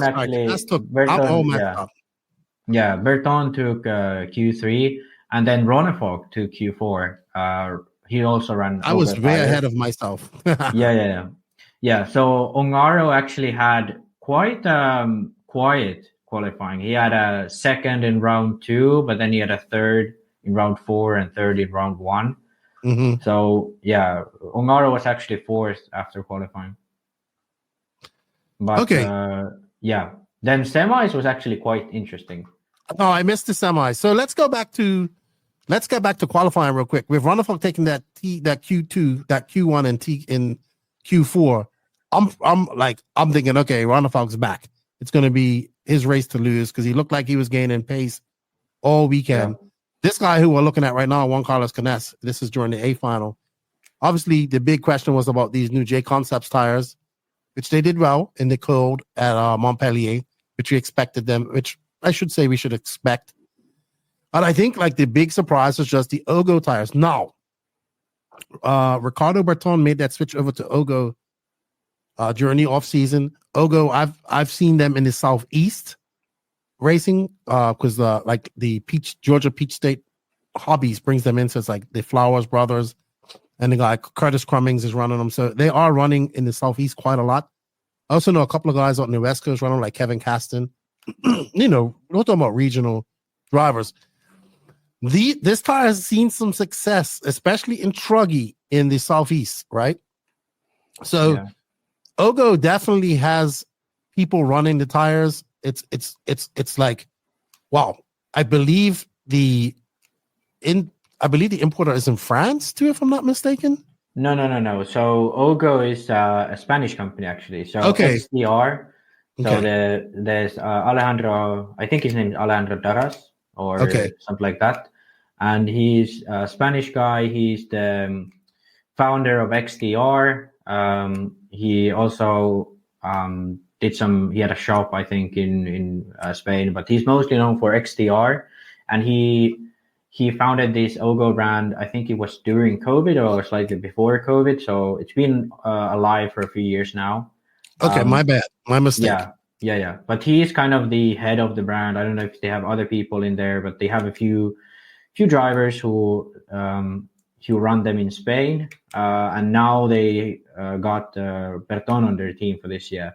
Mm-hmm. We tried them a few years back when we were at the Redovan. But back then, at least, they were a little bit too slippery compared to HotRace. So HotRace was the fastest. with then, Sismic was good also at Redovan, but the Ogre wasn't good then. But I think I had a little chat with David, because I wanted to know, because he is also obviously like not having a tire sponsor, like what he thought about it. And he said the Ogre worked really well here. He even ran them on the wet, and he said even they was better than the Proline slide locks, if I remember correctly, or at least he had similar pace from looking at the results, because he ran in the wet, he ran the slide locks, and then he switched the Ogo. So I think they have some form of potential in that sense. And obviously in the clay conditions, clay tire conditions, they seem to be the top of the field. So the thing about clay compound is, as far as I know, it's mostly like some form of natural rubber or something. That's why they have this really stiff feel, but then it's still somehow like quite soft.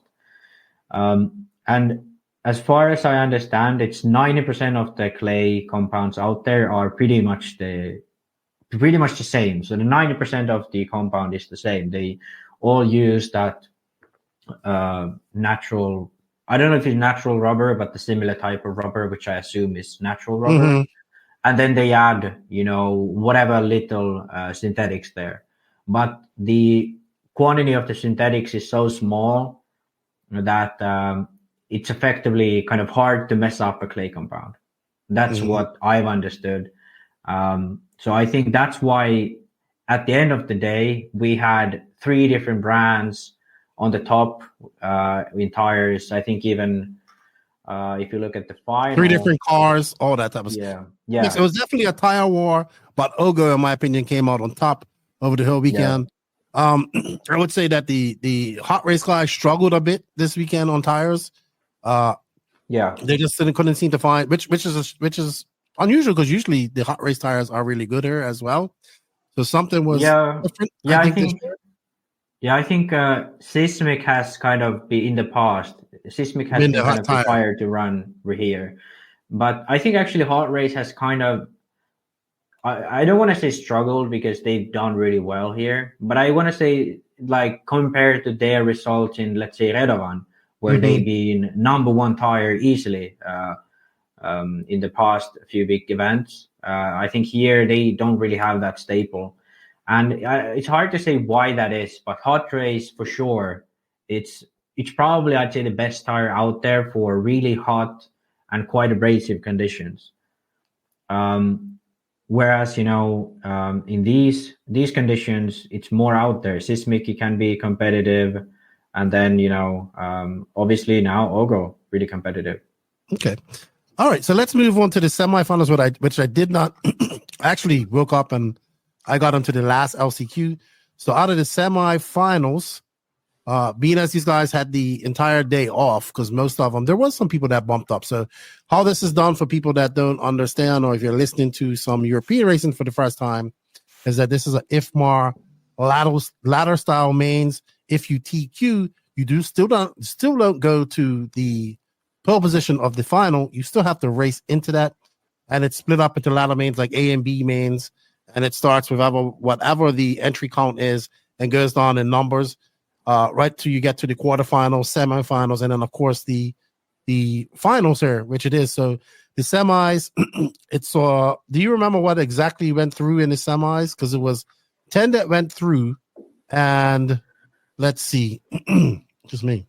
So basically in the semis, add 1 to the counter. I gotta stop saying basically. What went through in the semis was in the front, it was quite clear. Berton and Ongaro went not 1 and 2 in the B, and I think Canas and Ronnefalk went 1 and 2 in the A. A few interesting aspects was that for some reason the B semi, the track was a lot faster. So I wasn't there obviously, so can't tell you why that was. Was it different weather? Was the track still a bit damp when the semi A was ran? But anyway, the the speed was really different on the track. Mm-hmm. So Skidmore ended up finishing third and Kilic fourth in the B semi, and I believe they started also first, second, third, maybe. Let me check from Kilic where he started, but I know that. I believe Skidmore started third overall on the line. Yeah, I think so it was Berton, Ongaro, Skidmore, Canas, Ronnefalk, then it was Boots, and then I think it was Kilic who started. So it was it was quite interesting why they didn't choose to go A B because they can change that. They can choose to do that if the conditions are not equal.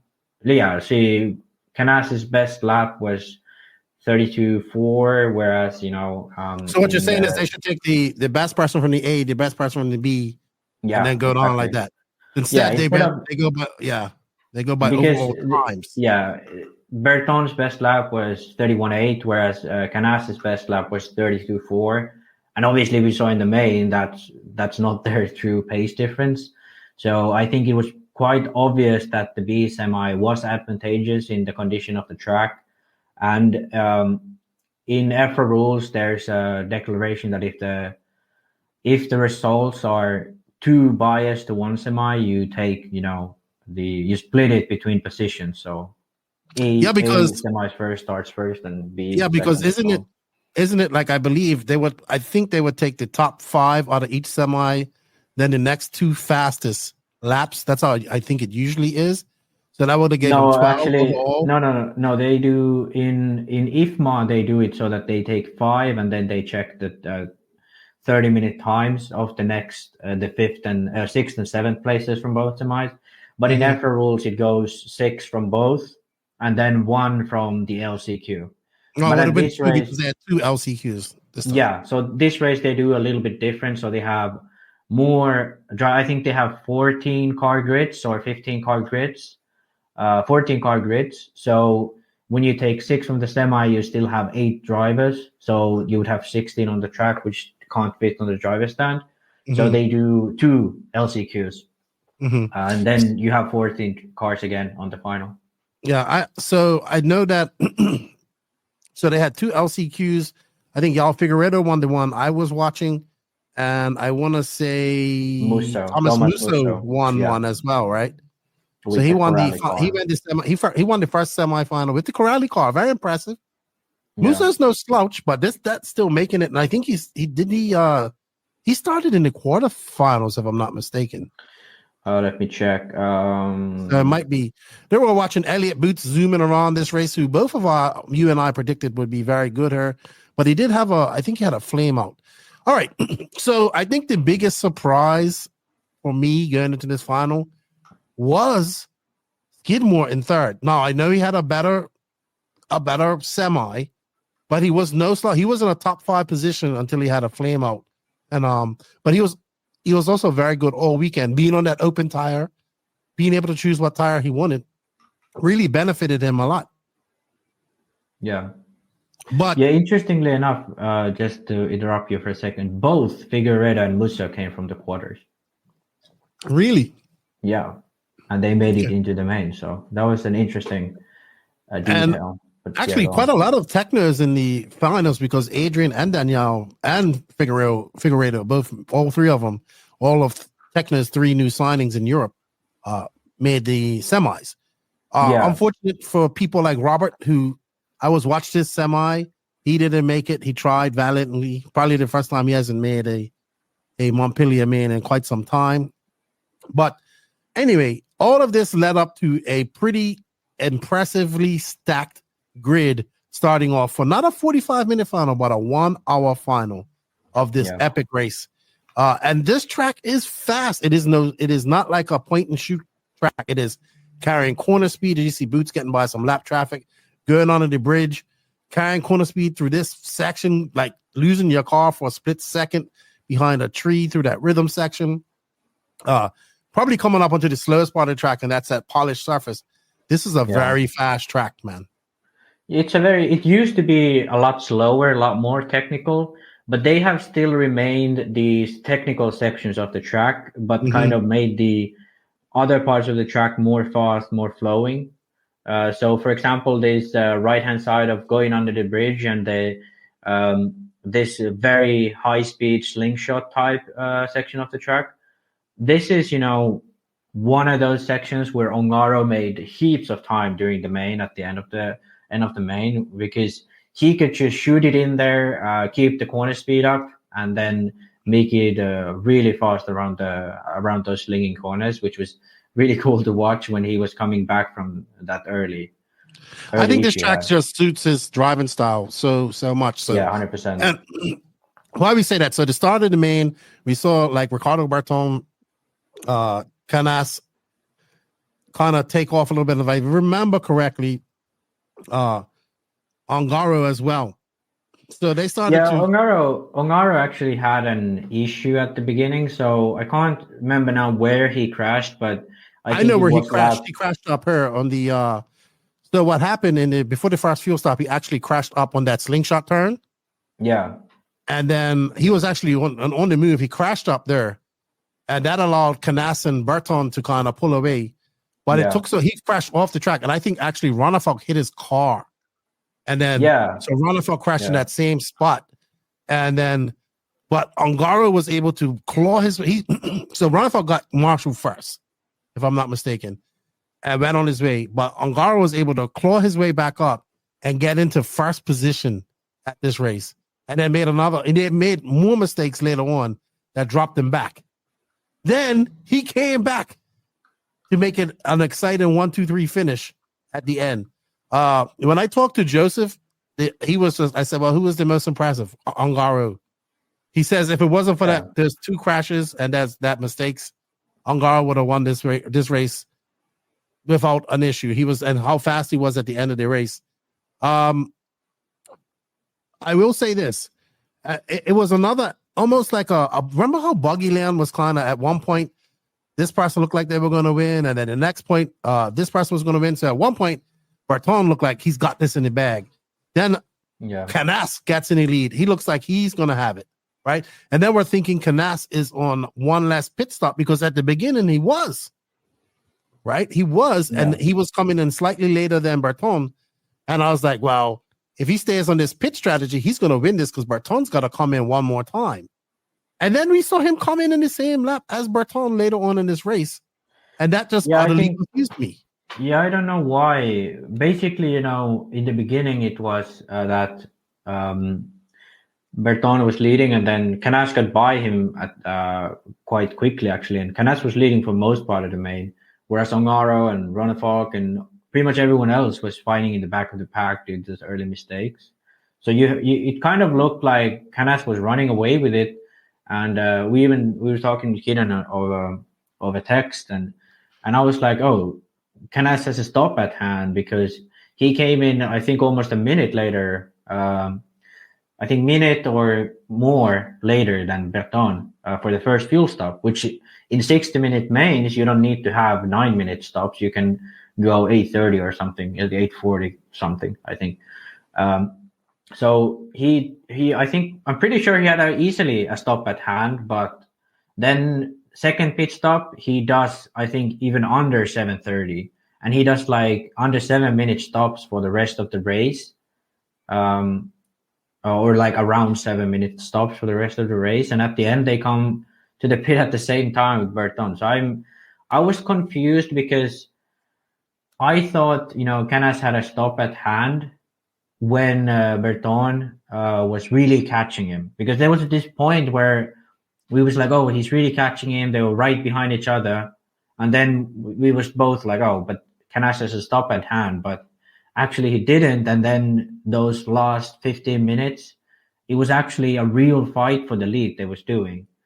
And I think, that fighting kind of caused, because I think it was 20 minutes to go, and I told Keenan that, Ongaro is 20 seconds back. Like, no way he's going to make this gap up. Then I started looking at his laps, and 10 minutes to go, I was like, he's clawed that gap into half. It like when they all came out from the last pit stop, Ongaro was I think like 3-4 seconds back from the lead. And then he ended up being right there with all of them three at the end. But it was, I think it was an incredible way of how the race progressed, because it looked like, okay, Canas got it in the bag. Berton clawed it back. Canas, for some reason, didn't have the stop at hand. And then we thought it was going to be those two, but because those two was fighting, Ongaro was coming, and he was coming in hot. So I think for anyone who hasn't watched it, you should watch the last 4 or so minutes, because it was crazy. Oh man, it was so impressive. I was like, no way. 20 seconds to make up. I was like, nah, Berton and Canas gonna battle it out to the end here. And I'm like, he's 10 seconds away. And I was like, no way is this guy gonna do this.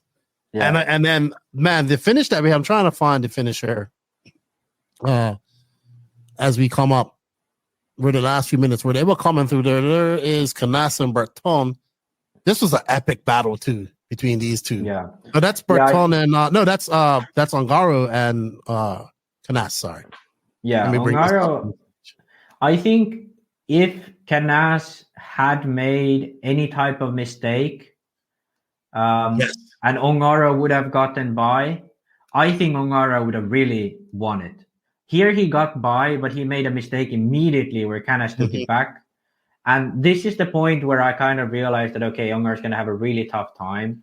Because I think, what you talked about, the buggy land thing, I think Ongaro, the reason why he's so good at these later parts of the main is the way he drives and he set up his car. He's not reliant on the car to have, grip on all 4 corners. All he really relies on is that he can control the car. And because he's so freaking talented, he just needs to get into the rhythm and he can control the car, even though the rear end is really slippery, because the car naturally has that corner speed. So all he has to do is to be able to control it and put it into these corners. And that's what I think he showed at the end. He's able to, all of them, these 3 guys probably have slick tires at this point. I feel Canas really dropped off the most towards the end of the main, whereas Berton kind of seemed quite balanced. He was pretty much running the same speed throughout the main, whereas Canas, to me, it seemed he slowed down at the end. And I think Ongaro kind of really had... So close. That was the final, coming into the finish line. But I think Ongaro really had the final push in the end, which made him catch up to them. But I think, overall, I think Berton was probably the fastest in general.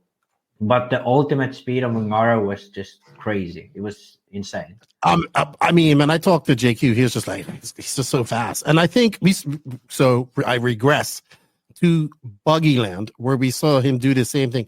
So Joseph said Canas's tires were gone, done. Yeah. I think that was evident from looking at him, because he was comfortably in the lead, but then at the end he dropped off quite a bit. Right. And I think that might be one of the reasons why he had to come in and pit, right? He was probably using so much more throttle, losing tires, pushing harder than he thought he had to. There you see the finish. And I mean, it was very close. And congratulations to Ricardo Berton. But this man right here, I think what you say is correct. He's able, when the car is the most uncomfortable for others, that's when it's probably at its most comfortable for him, right? Yeah. At that very end, he probably does have some tires left, or he's just used to racing on the not best tires, having that loose, it's just like what Ongaro, it's a perfect storm, right? Everything for Ongaro to be fast. And he was, I mean, I know Ricardo Berton won this race and he should be getting all the accolades, which he should, but the immense pace of Ongaro, making those mistakes, coming back to win, coming back to lead, then coming back all the way up to third. We're almost getting into second. And like you said, I felt the exact same way. If he was able to get across Canas earlier and make it stick, he would have definitely challenged Berton for the win. I think that section where we saw Ongaro cut to the inside of Canas, had he not overshot the next corner, I think Ongaro had a true chance at winning this, because I think Berton was the most comfortable throughout the main. He kept the same pace throughout the main and he did pretty well. But that being said, I think at the beginning of the main, Canas was faster than him. And at the end of the main, Ongaro was faster than him. So I think, had Ongaro had a chance, there would have been a true fight where Ongaro could have pushed Ricardo into a mistake. Because, I think if we go into talking about the driving styles, Canas is kind of the most aggressive of these three. He's the guy who really punches the car. He drives a lot on power out of the corners. And that also is kind of like hinders him a little bit because he's one of those guys who chew through tires quite fast. And I don't know if that was the reason why he like kind of slowed down at the end, or if that was, if that was the tires, whatever it was, he clearly slowed down at the end of the main. And I think, like you said, the tires were gone. But Ongaro, like I said before, and you brought back, I think it's just the fact that the way he drives his car, the front end is really dull. So you will never at any point of the race have the front end catch you off guard. It will always push no matter how, like you remember at Buggyland where it looked like his car was broken because he pushed so much. But that's kind of naturally how the car works. When the tires wear down, you will have that when you go in the dust, it will push, and for him, it will be really extreme. But the way he drives is the rear end kind of makes all the turning, which gives you an immense amount of corner speed if you can control it. And I think tracks like this, where you don't have the issue of going a little bit offline and getting onto the dust where the car pushes, you have a very wide, grippy line. You can just shoot it into the corner, trust that the rear end will come around, and then you just control it by himself. And we saw it like those link shot corners. That's where he used that's his, you ain't gonna beat him there. Not in those type of corners. All right. Moving on. Coming out of this 14 racer or 14 driver final, who impressed you? We have, let's go over our top 5. So we have Ricardo, Berton, Juan Carlos Canas, Davide Ongaro, Bork Kilic. Good 4th place for Bork, I would say. Yeah. He would want a top 3, but a good place for him. He was kind of in 4th all week long. That's where he finished. Elliott Boots, still a good top 5. I had Boots winning this. But I think top hot race guy, top 5, good finish for Boots, top 5. But I would have liked to see I think he had I was expecting a win or a top 3. Theo Lemire in 6th, great result for him. French driver. I think he drives a Hot Body, so Hot Bodies finished 6th. Remy Bermudez, another French driver, doing well. David Ronnefalk in 8th. I know he would not be happy with that. Not after having a good practice, good qualifying, looking solid in the beginning of his main, but that accident, never able to overcome that accident that he had with in Ongaro's car. And first big race on his vehicle. We have a whole hot potato subject about this. We're going to talk about it then. I got JQ's opinion on it, and it's a good topic. But I know Viking. He's not happy about that at all. I would say Leonardo Valente, top WRC driver commentators. I would have never put him there, but he beats out Marco Barufalo. Johnny Skidmore, 10th. Johnny Skidmore could have been top 5 if he didn't flame out. I think he had a flame out or something. I think Johnny had more potential than his final results showed. Yes. But he's kind of an unknown because he's kind of one of those guys who always makes it to the main, but he hasn't had those flashy performances like, Theo Lemire has had. Or he was a flame out away. No, hold on. Doesn't Remy Bermudez or Theo Lemire drive X-Ray? Remy drives X-Ray. Okay, I'm just checking. I'm pretty sure Theo is HB. Yes. So Johnny Skidmore, I think, had a top 5 run in him, except for that flame out. So he would have been the top X-Ray guy there. Joao Figueiredo, I think he making having to come from the quarters, first time out on his new ride, the Tekno. So first time for him, first big race for David on the Tekno. Polito would not be happy with a 12th. He should be doing better, I think. But I believe in the top 5 or top 3. Yeah, Polito was pretty quiet all weekend long. He was one of those guys who was, let's say, like 3/10 off the lead consistently, but he kept finishing like 7th every round. Mhm. So he was one of those guys who I think if he had a clean run, he'd be there in front of Valente, like fighting with the Ronnefalk at the end. But yeah, Ruffalo, nothing quiet. Yeah, but Ruffalo, Mattia was quiet, but he has much more potential than his results. But Ruffalo probably wouldn't be happy with 13th. I think Thomas Musso, even though he finished last, it's still a great. I think making that final with that new car is excellent for him. In our semifinals that didn't make, Ryan Majube, I think that's a good performance for him. Winning, like he finishes 15th overall. I didn't have him in my main. Adrian Parente, 16th. Robert would not be happy finishing 17th. And Daniel Parente. Yeah. Well, Robert's got a lot on his brain. He's about to have his baby too. So I think he had it already. Did he? Yeah, I'm pretty sure. No, I don't think he's had this baby yet. I'll message him after this. But at the same time, I think not. The Parente brothers just signed that new deal with Tekno. One of them would have wanted to be in this A final. One of them was very close.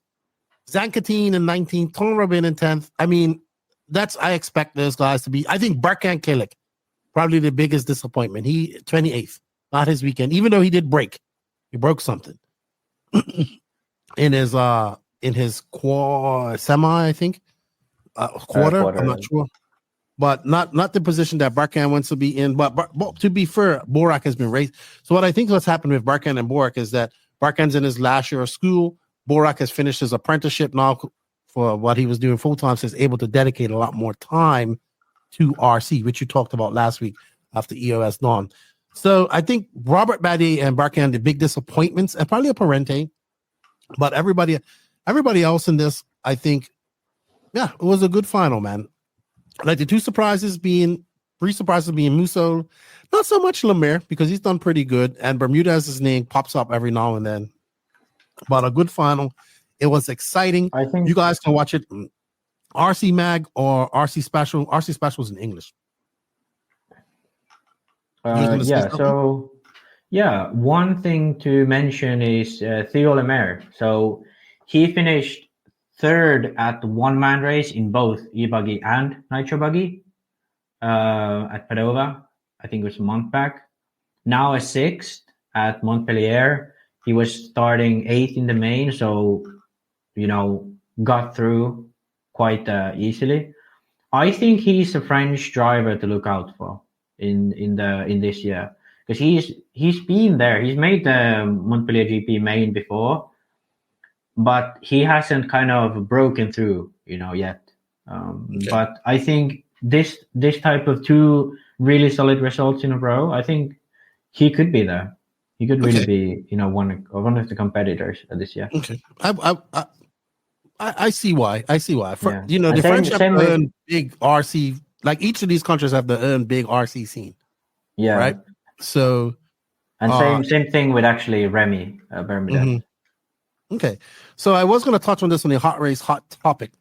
Let's talk about this. So I asked Joseph what was his thoughts on Ronnefalk, and he said, this was his words. He said, I believe that the time where Ronnefalk used to show up to a race and be competitive right off the bat, it's not that easy no more. He's going to have to put in more work. And what he means by that is like there was a time when Ronnefalk was able, and a lot of these drivers were able to come to be immediately on pace right away. And I think you look at Juan Carlos Canes, Ongaro, Berton, they're racing a lot. They're down there in South Europe, they can race. They got the weather to race. 8 scale. So the focus and the hoon and the craft. Ongaro is racing in Italy. JC3 is racing in Spain. Berton's racing in Italy as well. Ronnefalk's been racing, but he's been doing 3 different classes. First time on a new chassis. But I would have to agree with Joseph, and not just for Ronnefalk, but for all these racers who have been at the top for a long time. And then that top echelons, these younger racers, slightly younger, are dedicating more time to honing their craft, sharpening their RC knives, as you would say. Yeah. And you're going to have to put in the same amount of work to be competitive with them at this time. And I think that was what he said he felt with Ronnefalk. He needs to put in the work to more work to beat these guys now. Yeah, I think so, and I don't think it's as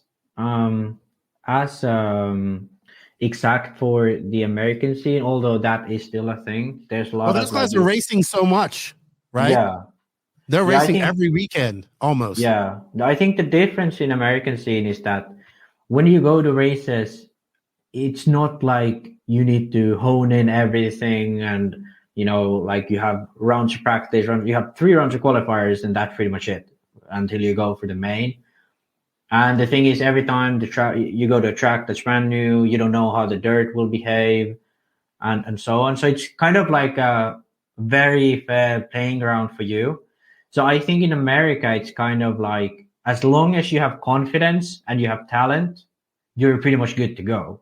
You don't really need to hone in your equipment, have the best tires, the full package, as we say. And I think, that shows in the success of someone like Ongaro and Canas currently, because what they do is exactly what you said. They hone in their craft, they test tires, they test setups, and they know what to do in each condition where they go to. They have a really, they take basically the equipment to the highest level. They take it as far as they can to make it as fast as possible. And, the longer races and so on, that allows them to do so. And they work on a much finer edge of performance. And I think that's kind of the thing also what's hurting people like, Ronnefalk, because he can't do that right now. He lives in Sweden. He can't practice his H scale. He doesn't know exactly what each change on the car does. Whereas Canas and Ongaro, they can do that. They can be like, hey, I know what to do now. And to be fair, this isn't a track that this isn't the type of surface that he likes. He's excels at, so lots of things. But I do agree, more work is going to be needed. Before we segue, and like you said, it's not just about him; it's about everyone. I think yes. Robert is another example of it. I think he's the I don't know. He's not gonna like when I say this, but he's an old man. Like he's grown, and he has a lot of other things in life. He has family. He has the responsibilities. He has a job, working with Mayako. Yep. So because back in the day, he was just so good that he could come to a race and drive and be fast. But these days, especially in Europe, the edge of competition with these young guys that are local, they know the track, know the conditions. It's difficult. It's very, very difficult. Yeah, I heard Ty Tessman say the same thing on the EK in his interview with EKJ 24,000. All right, before we segue into the next race up, I just want to say congratulations to Ricardo Berton. Great victory for him. Biggest victory since he won the, I would say since he won the 2019 European Championships with the Kyosho. Biggest thing he's done for Infinity as well. I know they're super happy. They say that the Infinity car will be out next month in hobby shops. What do you think about? Yeah, that's what they were saying on the. That's what Costas was saying on the live. What are your thoughts on this win for Ricardo, Infinity, Ogo? What can we? Do you think does he carry on this momentum and continue forward? I'm pretty sure he's going to DNC. Not sure how that's going to factor out for him, but let's go see. I think for Berton, he's probably at the best shape he's been ever in his RC career. Okay, because that's fair enough. Let's be honest. The 2019 win, before and after that, he hasn't really won big anywhere, except for in Italy, obviously. But outside of Italy, he hasn't really won that big ever. And the Euros victory was kind of like the best. It was interesting. It was a great race. Yeah, but I think, Ronnefalk and Ongaro, they kind of went with dry weather tires, whereas with Berton, he went with slide locks. So those were a tire that worked both on dry and on wet conditions. Okay. So that's why he was also really competitive in the wet. In the dry, he was clearly slower than both Ronnefalk and Ongaro. Ongaro looked to be running away with it. Well, right now you have him in better peak driving condition than he was in 2019. at this point? 100%. Okay. Because I think now, purely with this performance, he's able to fight for a European Championship. Okay. I think. So yeah. Hopefully he'll be at IBC, which will be the next big race. Yeah. Which will be the next big race. Similar type of track, more jumps, I would say. More high traction, glue track. I look forward to seeing him there. What about Infinity Ogo? Newcomers on the two new brands coming out. It's finally that the Infinity car is coming out here soon. We see this new tire brand as well, who's also making waves in the Southeast. Your thoughts on this, and then we'll wrap this up. Yeah, so I think with Berton, kind of the issue was before that when he moved away from Kyosho to Infinity, the car was not even close to being finished. They were still working out a lot of the things. And I think, looking at the early videos and looking at riding at the track, like at the Euros and such, it's always looked very aggressive, the car, and not that well balanced. But I think now he has the balance he kind of needs. And I don't know if they changed a lot of stuff, but I think his driving style, his driving is good. I think the car is like finally at a more balanced state. And I think that's why they're ready to release it now. I think it can be a very, what's the word? It can be taken seriously, I think, Infinity right now. Okay. But yeah, Ogo, it's really hard to say at this point. It really is, because fair enough. He's been fast at 2 races now. Both have been really cold. They'll be running, as far as I know, clay compound, which, as I said before, it's kind of a off compound, because like that's a very rare situation where you run it, and it's kind of like up to no one to know if it's gonna actually work or not. The real test is gonna be something like IBC, something like Euros this year in Sochile. Especially if it's gonna be dry, I think it's gonna be really rough on some tires, and I don't know if Ogo really have what it takes yet on those conditions. We shall see. We shall see. All right. Once again, congratulations, Ricardo Berton. Well done. Yeah. Great. Thank you to him, JC3, and Angaro for putting on a show for us. And hopefully next year we'll either be there in person or we'll get very good live coverage. It was an excellent event. Kicks off the European event. I guess we can. It's gonna be hard to get a bunch of races together to put some series together. But okay, one thing I want to say before we continue about Infinity. Am I gonna have to axle plunge you? No, it's gonna be a quick one. But I think Infinity as of now kind of looks like what X-Ray tried to do with the XB9, but they've actually done it and made it somewhat work. Because X-Ray kind of went with XB9, then like reverted back to what effectively. You mean with the front end? Copy. Yeah, with the front end, and also like the whole car in general, because they kind of went the route of Mugen. Like they tried the XB9 and they couldn't make it work properly. Even though I think they really should have kept with that. I think it had promise, but then they went back to the Mugen style. Associated has gone away from that. I still think Ongaro is the only one making it work, whereas the Americans haven't really had that good of results, except for in very specific conditions in the West Coast. Rivkin has been good, like the win he had over Mayfield. And then Mugen obviously is Mugen. But I think, and S-Works has done their own thing successfully.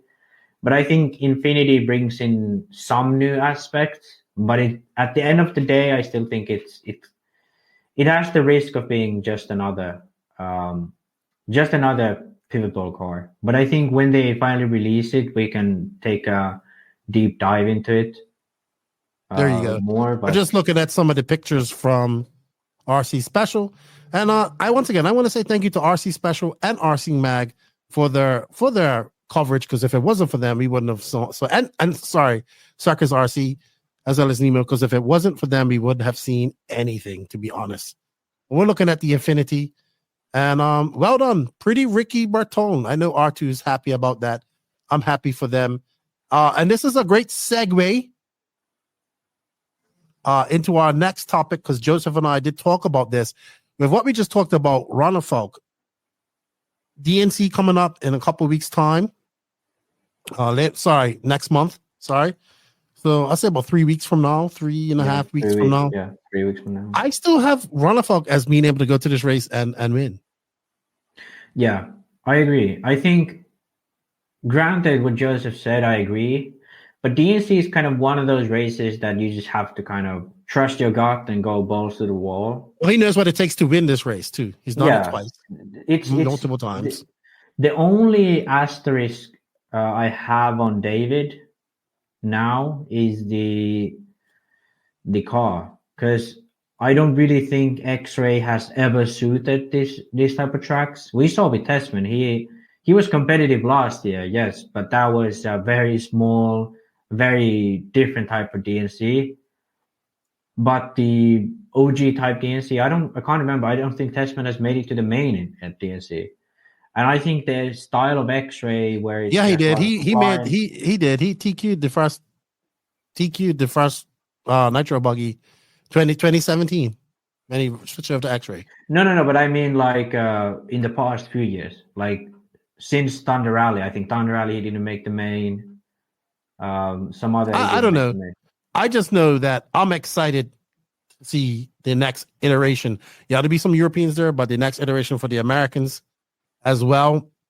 And I still think that Ronnefalk is going to be a force to reckon with. I think race. So, yeah. Out of all the Europeans that are going.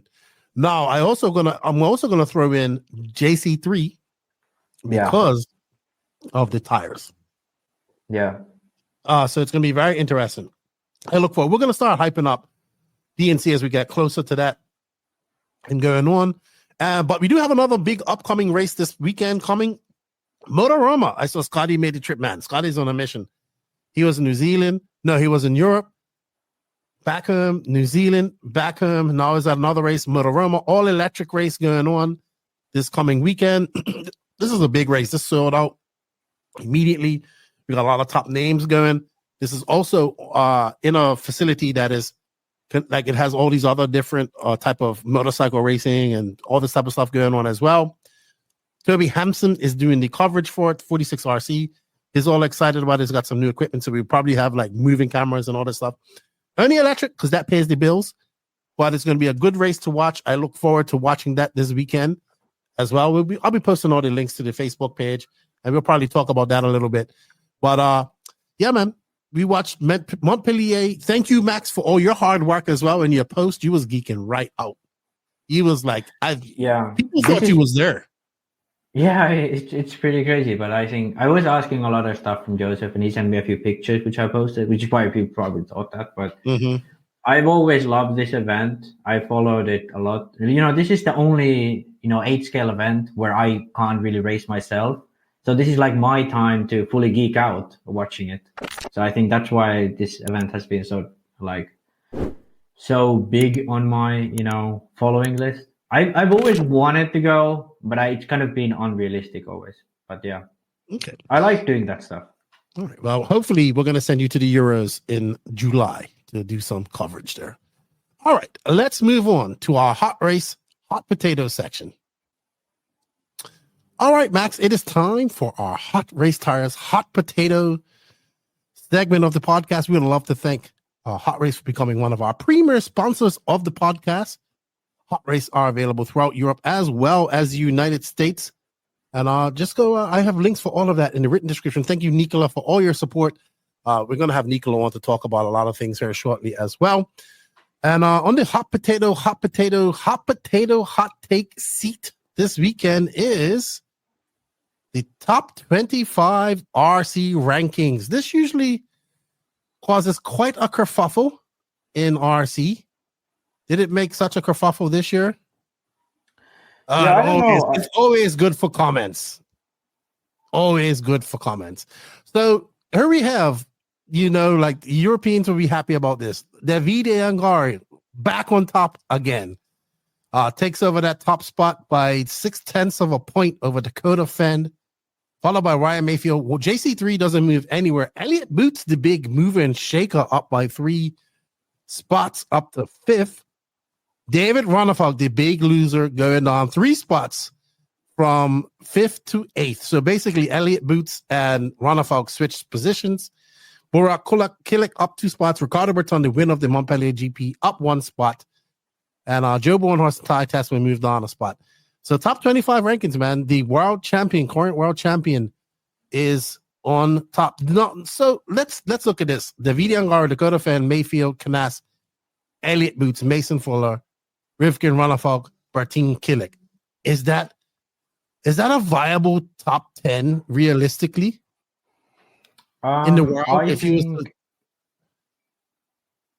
I think that top 10 looks quite good, to be honest. Like, I'll be honest with you. I would probably have Fuller in my top 5 and not Elliott Boots. Yeah, I think I probably would have Fuller in the top 3 or top 4. No, but like if let's look at this, like top 3, top 4. That's like, I think that's top 4 of the world. Yes, I would say that. No doubt that's top 4 in the world. If we went to Brazil tomorrow and you said those 4 are in the top 4, I'd say Ongaro is the likely number 1. And then it would be, I'd put Canas over Mayfield at the moment, but probably not over Fend, to be honest. I think Fend is still the strongest. Really? You have Canas over Mayfield? Well, considering like, because if we look at just buggy results again, if you think Mayfield, like he got beaten by Rivkin a few weeks back, SIC finished 4th. If you look at Nitro buggy, he had AMS the last time that Fan, Mayfield, and Canas were together, he did win that. That was in November. Yeah. But I think still, if we look at like long-term results, I think Fend has looked stronger than Mayfield, and I think Canas has looked very, very close to Ongaro. But I'd still put Ongaro ahead of Canas and Dakota. But I don't know if I could put Canas ahead of Dakota. Well, I'm putting Canas ahead because he's made the trip over to America in the last 2 years. Yeah, and he's good. I don't know if Davide is going to DNC. Yeah. I hope he does. I think the 1-2 is correct on this list. Like from looking at purely results, the 3 and 4, I think they could be flipped. They could be like that. I'm fine with both. All right. I think Boots is not in my top 10 of the world at the moment. I think Boots is like, I think he's top 5 Europe. I think he's top 5 Europe, but right at the edge. I think he should be behind Burak Kilic, behind Berton, and behind Ronnefalk. I think. Who would you put in his place as top 10? Brandon Rose, maybe? Or does he need more of a more? I don't think Rose is there yet. Ryan I would actually. I think. Not Lutz either. I think it would be kind of bump in someone from, let's see who we have. I think. Yeah, it's difficult. I think Coelho is kind of a sleeper because if it was he doesn't race enough 8 scale. Yeah, I think Coelho is like, if it was the Worlds, he'd be up there. But because it isn't, it's like he's not racing enough. So, to be honest, I think Boots would be probably like 10th on the list. Okay. Like you just kind of move him to 10th and then move everyone up 1. I think Ronnefalk should be in the top 10 still. I think Ronnefalk is right now, he should be like 7th if we move Boots down. I don't know if Rivkin is really that high up. I would put Ronnefalk where Mason Fuller is, move Fuller up to 5th and put Rivkin down to 8th. Personally. Yeah, I think that would be your, like, if we went to Brazil tomorrow, I think you'd have, Boots in the main at 10th, and then you'd have like Kilic and Berton there, and then Ronnefalk and Fuller. I think that's quite realistic. If you check it though, the top 4 kind of mirror each other. So Davide Angaro, probably number 1 driver in Europe, can go anywhere and probably win. Dakota Fenn, I would say probably number 1 driver in Europe. In the USA, can win anywhere, but then they have very close. Like you cannot, like Ryan Mayfield is also arguably probably one of the number one, if could be number one or is number one in somebody's eyes, many people's eyes, driver in America that can win anywhere, because that's still a fact. He can win anywhere. And I have to say that Juan Carlos Canas is that same level, even though he's the European champion and he did beat Ongaro twice last year.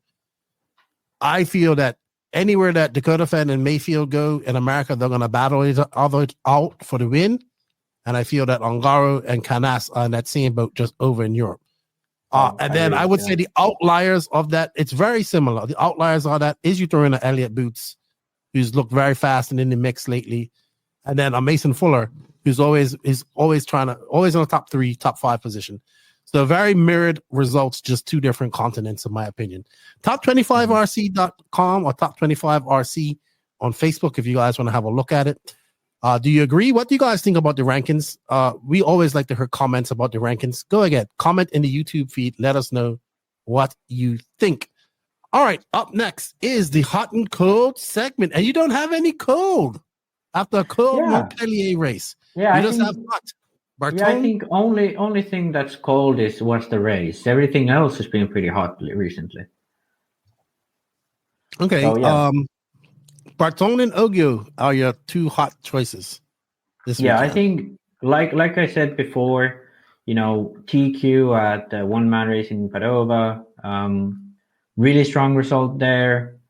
And then in qualifying, obviously had issues in the main. Then now, fastest in practice, close to being fastest in qualifying, and then quite a solid win. I think he's never been one of those explosive guys, like explosively fast. He's one of those guys who drives like he's driving a touring car. It looks like he uses the whole of the track, drives very, mellow lines.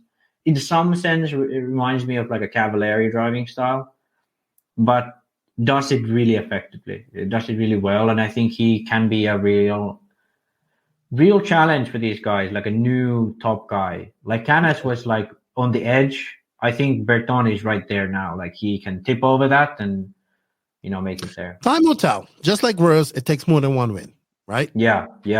So, but the good, exciting thing about this start of this year, I want to add that I would say that the 8-scale season is hot right now because we've had two big races. We've seen the big race on the American side with SIC, where we saw a different winner, completely different. We knew we was hoping he's going to win someday with Brandon Rose. And he did. Then we see Ricardo Berton, who's also had potential to win and do well at these races, go out there and win. So I would say that the 8-scale racing scene worldwide, and then of course you had the Asian Buggy Championships that was going over in Europe, over in that area, which is very well put together as well. 8-scale racing is hot right now. I'm going to give it that. That is definitely the hot ticket right now. And with an 8-scale Worlds coming up in Brazil here in September, I cannot wait. 8-scale off-road right now is hot, period. Yeah, I mean, I agree with that. But I'd also say racing is hot right now, like off-road racing. Like 10-scale, we just had a podcast about EOS, and then we had the Clash. We've had J-Concept INS. I think, racing in general in off-road is looking really good at the moment. We have a lot of new upcoming talent. Mm-hmm. We have pros that have established themselves as pros, that drive at the level of a pro. We have new buggies coming onto the market. We have, old brands coming out with new buggies, the B7. I think the RC racing scene is doing quite well right now. I think I would give it a thumbs up. I would give it 2, but I can't.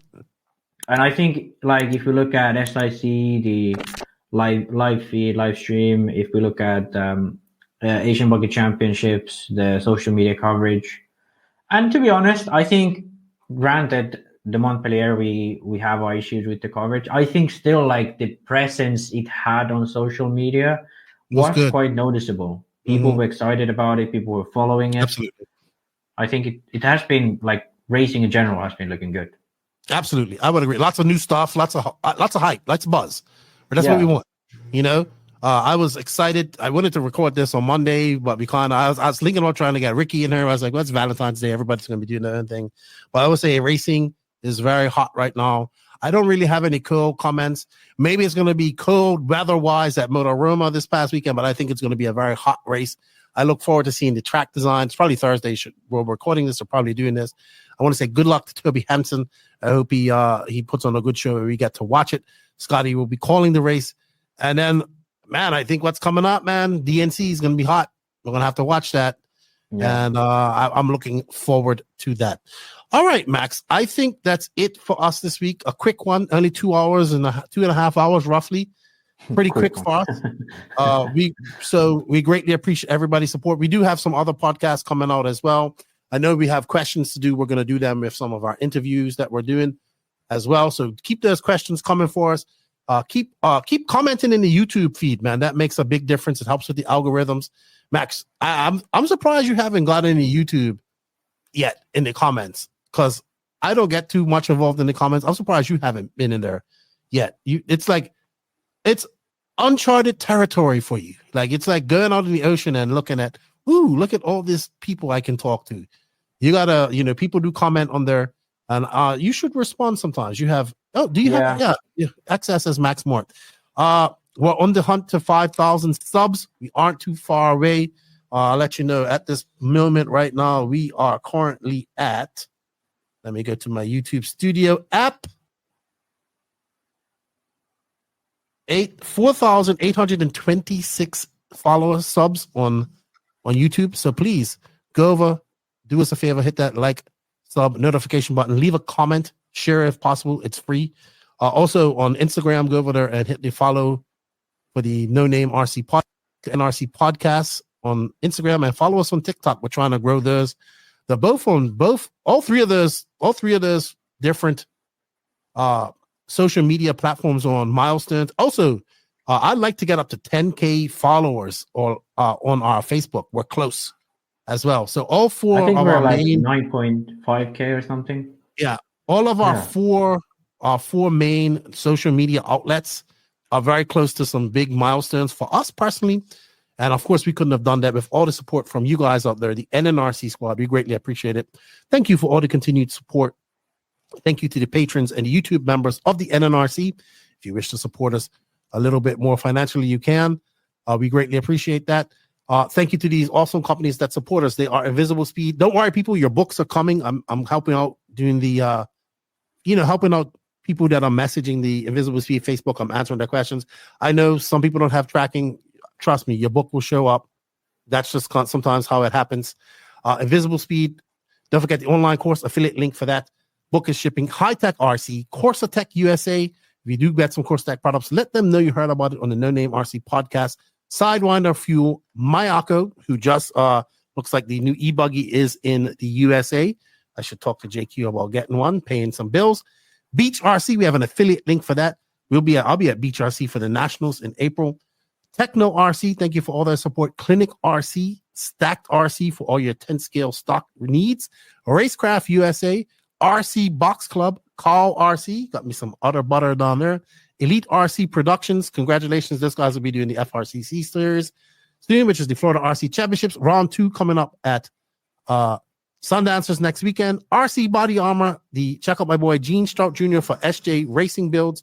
House of RC, RCGP, shout out to our drivers, David Ronnefalk, Robert Battier, Alexander Hagberg, Matty G, Pecco Ivan, and Una Hotnan, and we ain't confirmed this yet, but we might have a Mason and Caden Fuller involved. We'll see. But we want to thank everybody for their support. Thank you guys. Hope you guys enjoyed this relatively short podcast between Max and I.